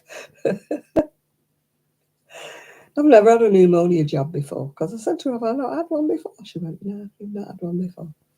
I said, oh, well. As long as you're not giving me COVID, I said, I'll be fine. You can jab me for pneumonia. So I had my shingles. I'm sure it was about 8 years back I had my shingles. Touch wood, I've not had shingles. My friend had it. It was very painful. She said it was painful but itchy at the same time.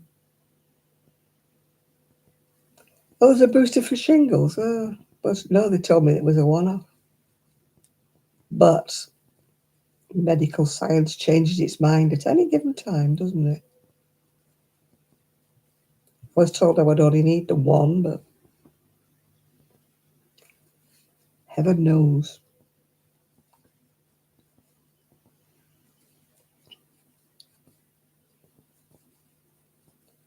I think this is looking the right size, but I think I'm going to have to do more rows to get to the right size. It's looking a bit tighter than hers, isn't it, on the picture? But hopefully it won't droop as much because the heavier crocheting is. There's one lady comes on, I think she's on Instagram, I think she's called Pink Sheep. She does crochet some gorgeous, gorgeous things, but she uses that very thick wool, very chunky wool and massive hooks. And I am a bit of a Debbie Downer thinking, oh my God, if you wash it, it'll spread. Oh, hello, I've got another one coming down the stairs, little feet coming thundering down the stairs.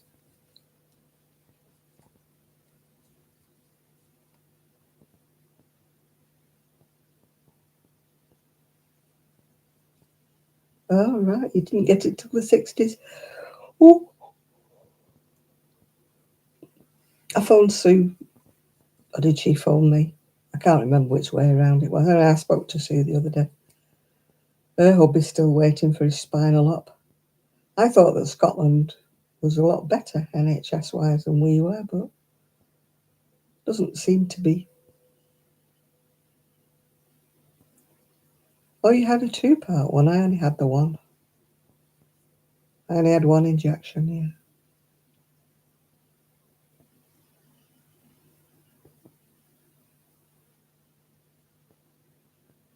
Oh dear. Oh no, I have my sleep apnea machine.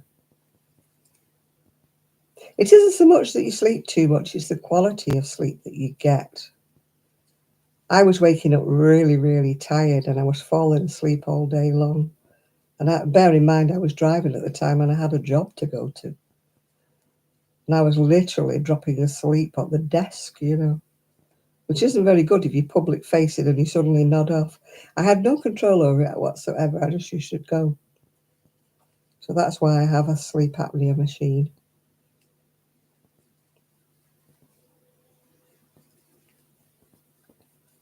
I've had mine for about 10 or 15 years, yeah. Nothing will ever be the same after COVID, I don't think.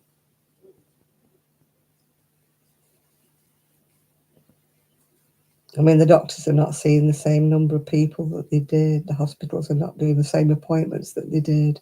Operations are not happening. I know there was always a waiting list, but operations are not happening like they used to. I don't think we will ever recover from COVID. I don't know about other parts of the world, but I don't think the UK will ever get back to normal, whatever normal was. The spinal injections, you have to go to an operating theatre. They do numb you with a little bit of numbing stuff first. It does hurt a bit. It's a bit like getting an epidural. And they have to get it in the right spot, in the right spaces between your vertebrae. So they have to do it under an MRI scanner thing, ultrasound scanner. And it is quite tricky. They have to put the needle in the right place. But the relief was great. The relief. Are you back again, sweetie? Are you back? Rosie's back again. What do you want, darling? I don't know whether Rosie knows what she wants.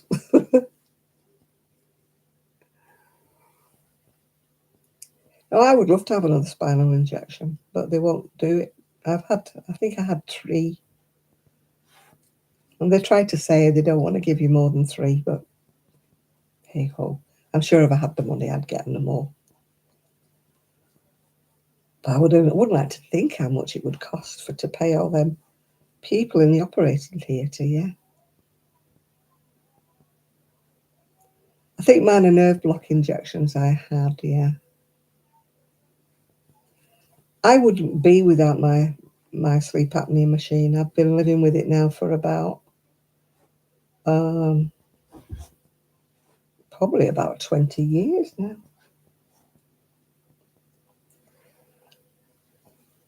At least I don't fall asleep all the time now. I fell asleep so much I was hardly ever awake. It was like stopping me doing things through the day. You know, I fell asleep in the middle of doing gardening. I'd fallen asleep at bus stops. I've fallen asleep on walls. Fallen asleep in courses when I was at work. Fell asleep at the desk at work when I was in the middle of dealing with somebody. Well, it's just something you have no control over. Until they diagnosed sleep apnea, they thought I had narcolepsy, which is fun.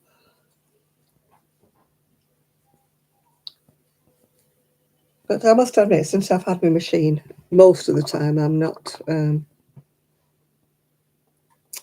falling asleep in the daytime now. Oh no, pain is, they don't want to treat your pain because I don't like being drugged up. I am stupid. I'll be in pain and I won't take my pills because I'm stupid. I know. I haven't took any today.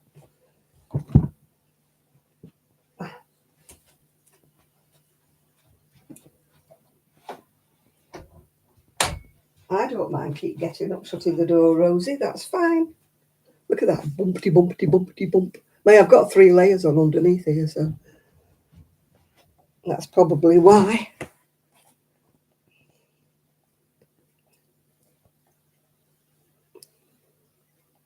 Yeah, it isn't good for your heart. No, you can have a heart attack or you can have a stroke if you don't have a CPAP machine.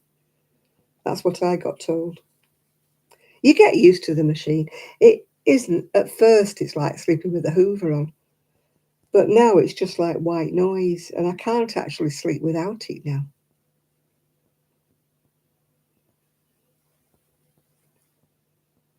I would love pain-killing injections, but they don't seem to want to give me them.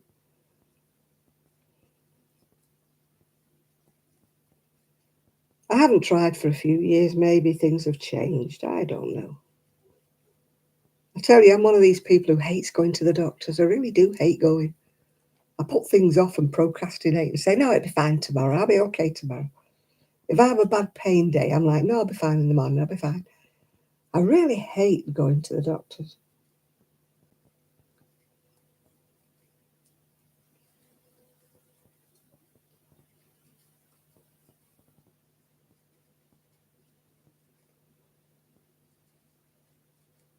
I'm one of these people when my other doctor, what I used to see when impressed, which he used to say, hello, stranger, he used to say, I know that there's something wrong with you because you never come to see me otherwise. What is it now? No, it's got a long, long hose. You're like Nellie the elephant, a long hose. So you can turn to the side, turn to the back, yeah. The only thing is sometimes you dislodge your mask if you're a bit too rough. You know, if you turn over too fast in your sleep, you can move the mask and then it wakens you up. But no, I can sleep on my back, my side. I can't sleep on my front. That's the one place I can't sleep on. But I can sleep on either side or on my back. And as I say, the hose is that long. It's like Nelly the elephant. I can go from one side of the double bed to the other without losing my wire. No, but it leaves marks. I usually have marks across when I get up in the morning. I've got strap marks across. And I do think it's giving me wrinkles, but at my time of life, how can I tell?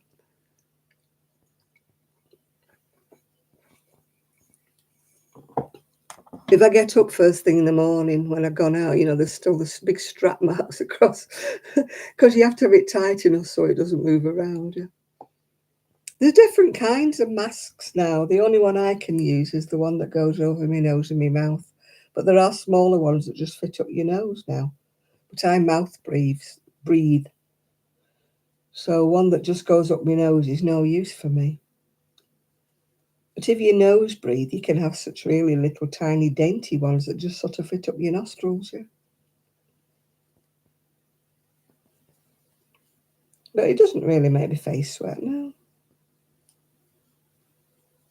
As I say, the strap marks are the worst bit because I'm vain. I don't like having big strap marks going across my face when I wake up in the morning. It's vanity.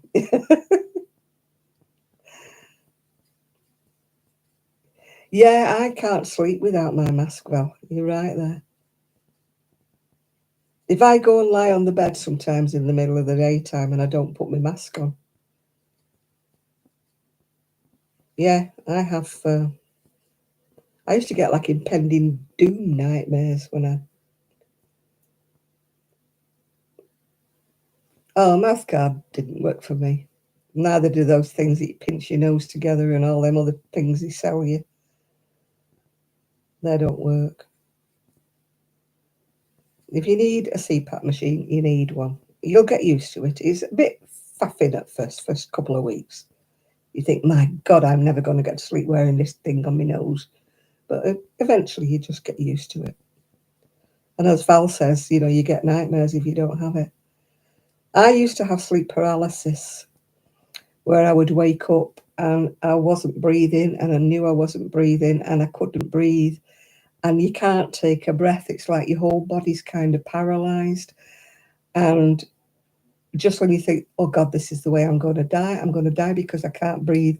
Eventually you go and you take a breath. But that is something that, you get if you don't use a CPAP machine. So I had really bad sleep paralysis, yeah. I used to frighten my son if I fell asleep on the sofa. I used to be shaken awake. And I used to say, what are you doing that for? What are you doing that, Ian? He said, you weren't breathing. You weren't breathing. He said, you scared me. You were gone. You weren't breathing. So he used to shake me and make me come awake, to make me breathe. I did it once at the hospital. When they were that's why I don't have anaesthetic anymore. I stopped breathing on them at the hospital.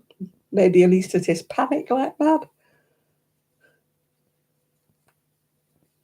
He said, my God, he said, you stopped breathing in the middle of the operation. When did I?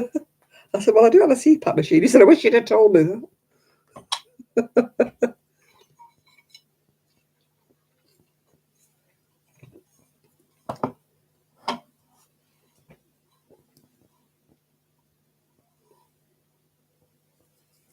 Yeah, they don't let you. I had to go in hospital the first couple of times I had a sleep study. But now they just give you a machine to take home that measures you. You like sleep with something on your finger or something. And they give you something that you put on your chest and it monitors how many times you stop breathing during the night. When I took mine back, they said 150 times last night you stopped breathing. I thought, oh, that's a little bit unnerving. I mean, you don't know about it, but it's still a bit unnerving.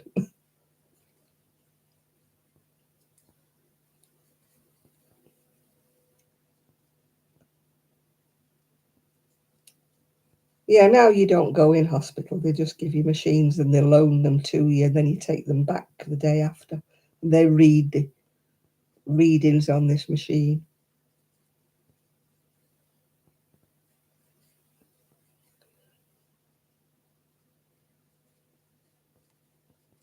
I've done one since I've been here, I think, yeah.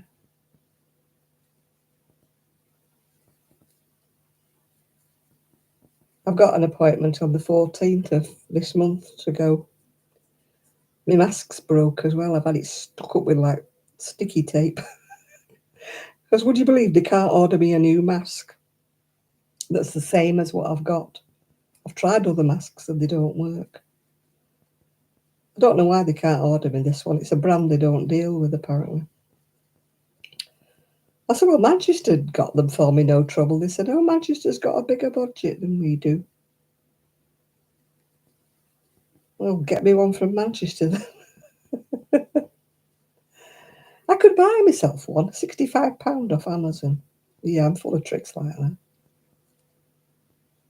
I've got 3 masks in a drawer that I've not used because I can't use them.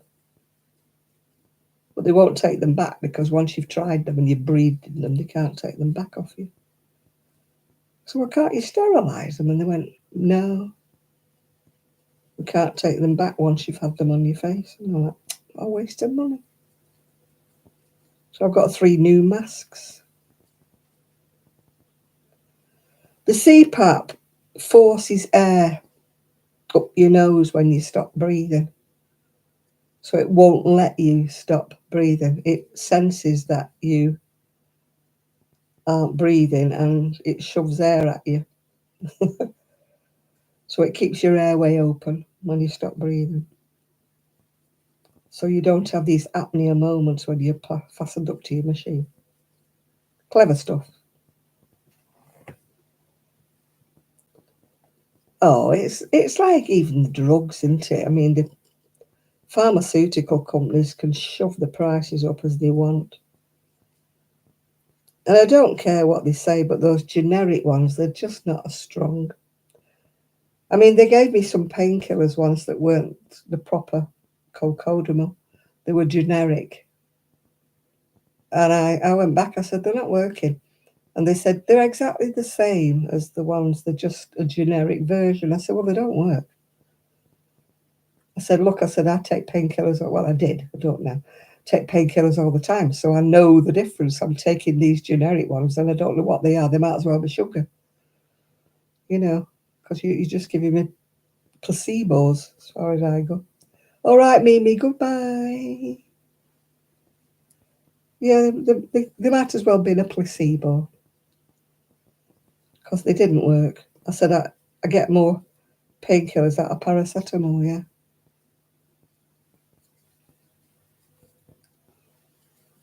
Yeah, I seem to be under Blackpool here, filed, and I seem to have no money.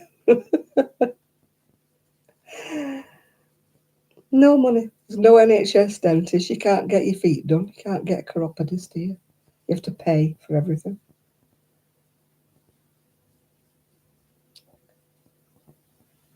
And they don't have an osteopath or a chiropractor anywhere that I can find, except the other side of Blackpool, which I can't get to.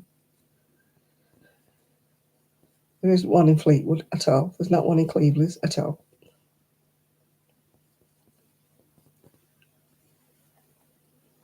And as for NHS physiotherapy, all they do is give you a bit of paper and send you home and say, do these exercises at home. If you want heat treatment or any manipulation, you have to pay. Oh, yeah, they don't do anything. Anything they class as cosmetic. I mean, since when has earwax been cosmetic? But anything they class as cosmetic, they won't do it. Yeah. Good night, Jane. You know, if you've got skin cancer, yes, they will do it. But if you've got an ordinary mole, they'll look at it for you, and they'll tell you, no, it's not cancerous or whatever. But then they won't remove it because it's cosmetic. You can be dangling off your face like a great big, and they still won't remove it. It's like that patch I've got on my back. I paid £75 to have it coal lasered. Cryo something or other they call it. And it's still not worked, so it's still itching me. It's still there. But the NHS don't want to know. It's keratosis or something, but they won't treat it. They used to do, back in the days. But now, and I'm not going back to that woman again because she charged me. I mean, admittedly, I had 4 treatments for me £75. But it's still there in the middle of my back. It's still itching. Oh, it does vary by region. They get different pots of money. Manchester apparently gets more money than Blackpool does. I don't know. Or so they tell me.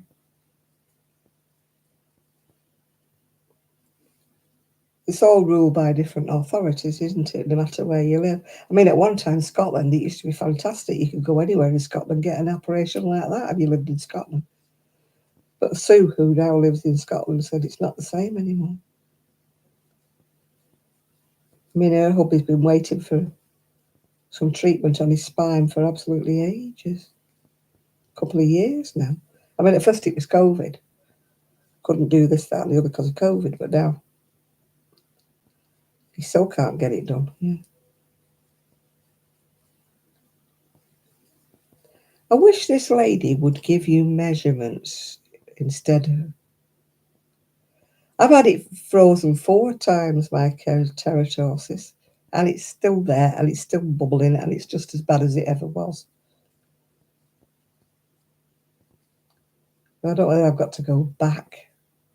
Well, this one never went, Lydia, so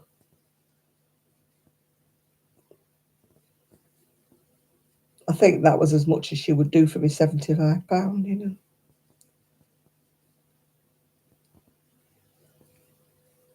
But it's still itchy. I'm itchy, itchy, itchy all the time. It's right in the centre of my back, right down on my backbone. It's from the sun. I know when I got it. I got it when I was in Tenerife. About 30 years ago is when I got it. It doesn't go any bigger. It's about the size, well, just a bit bigger than the end of a pencil eraser. But it just bubbles, and when it bubbles, it's itchy. Yeah, I should be better off seeing a vet. I really would. If I was a dog, I'd probably get it frozen off by now. I'd have to pay, but still I had to pay. But she's the only one I know around here. There isn't another one. Otherwise, I'd try another person, you know. She's the only one I know. I wish this lady had put measurements, you know, how long it's supposed to be. She's just put how many rows. She's just said 12 rows. But it says, please read the side things below before fastening it off. But I wish she'd given me inches. The length of the panel determines the length of your armhole.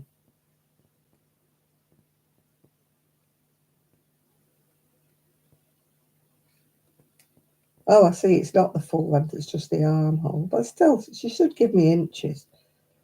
Depending on your personal preferences, some like a tighter sleeve, some like a looser sleeve. So the bit I'm crocheting is only down to the armhole. But even so, I think 1, 2, 3, 4, 5, 6, 7, 8, 9, 10, 11. I've done 11, and she's saying 12. 12 won't do it. There's no way 12. That's not even the length of your armhole, is it? Keep going, Janet, keep going.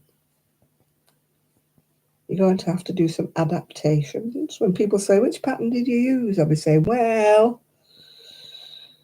I did use this pattern, but maybe you are a slacker crocheter than I am. Crocheter. Crocheter. Whatever.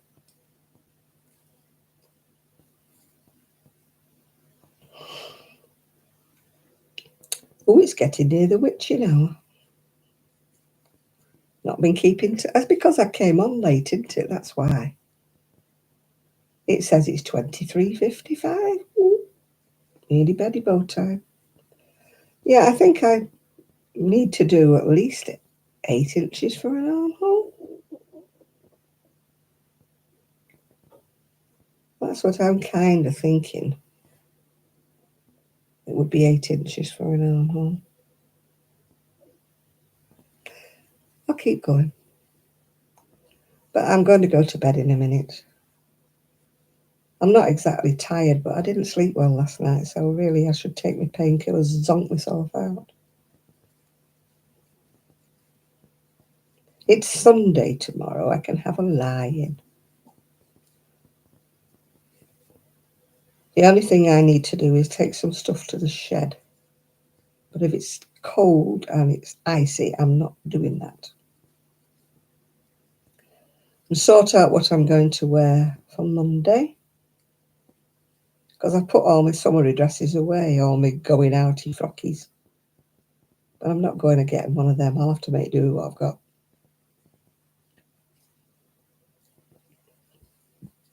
I've got some velvet trousers and a velvet top. So I might wear that. I don't possess anything sequiny. Oh, actually I do. But it's a little cardigan with just a few sequins. But it's very, very fine and very lacy and no warmth in it. It's not one that you wear when it's cold. It's a decorative one.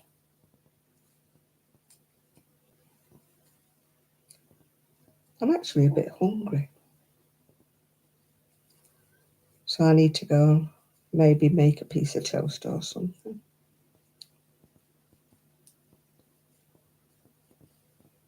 That's because I didn't have my crisps and my chocolate today because I'm being good. Have you noticed how good I've been?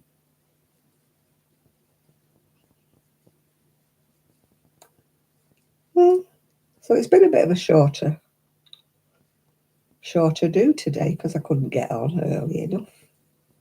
I have made a video, by the way, if you want to have a look at it, showing me latest beads and telling about me going to the hospital and buying me desk and things like that, which you've probably heard already because I've told you all now. But I have made a video. If you would like and subscribe, and at least try and get me past this 7.4k. I've been at 7.4k. I think I was 7.5 at one stage for about the last 6 years. Talk about grow my channel. Mine never grows.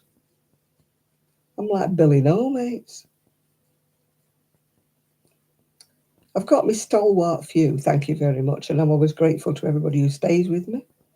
But I never grow any new ones. Nobody ever finds me or likes me or whatever. That lady I found today that I'd not seen before, she had 35,000 subscribers, and I'm like, whoa! But she does TikTok, so maybe that accounts for it. She obviously is far more interesting than I am. I'll have to try and up my game. Try and inject something a bit more interesting than the usual drivel, Janet. You watched it. Oh, good. Thank you, Chris. I hope you liked it. I hope you gave it a thumbs up.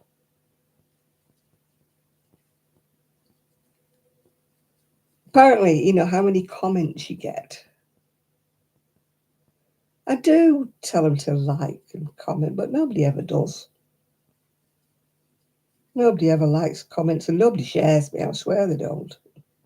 If they like me, they keep it to themselves. Right, I'm going to stop for the night now. I'll hide it in the drawer because it's for my daughter.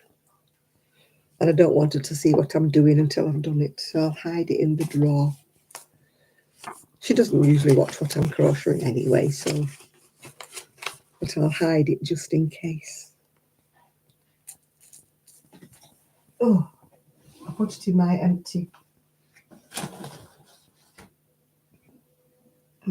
drawer. It's handy when you've got those, what do you call them? What do you call them? Oh, you can't see because I've sat in front of them. They're like pull-out things from IKEA, yeah.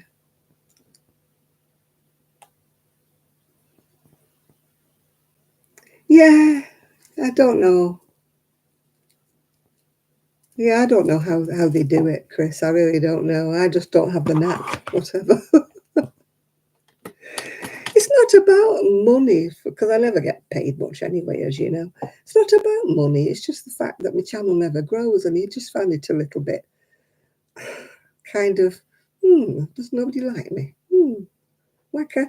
You know, people are always saying, oh, my new subscribers, my channel has grown to 10,000. My channel has grown to this. And I'm like, mine never does. Still, maybe one day it'll suddenly grow to even 8,000 or even 7.5. I'll be like, yeah, because I was 7.5 a few years back. But I seem to have lost a few along the way. Never mind. I'm bad at answering comments. I read them, think I'll answer that in a minute. And then I have to suddenly get a day. Oh, I'm not one of them that goes on other people's lives and starts, you know, touting for trade. I suppose I should do, but I don't really. I'm bad at self-promotion. I really am. You know, I'm very, very bad at saying, oh, look at this wonderful thing I've crocheted. Isn't it fantastic? It's the best thing ever, like a lot of other people do. I'm going, made a cardigan. Here it is. I'm just not good at that self-promotion, do they call it? Yeah. Tooting your own trumpet. I'm no good at that. So I put lipstick on and it's, for once, it's not worn off. Maybe I'll be going to bed with it, or maybe it's semi-permanent or something. I found it in my makeup thing. Yeah.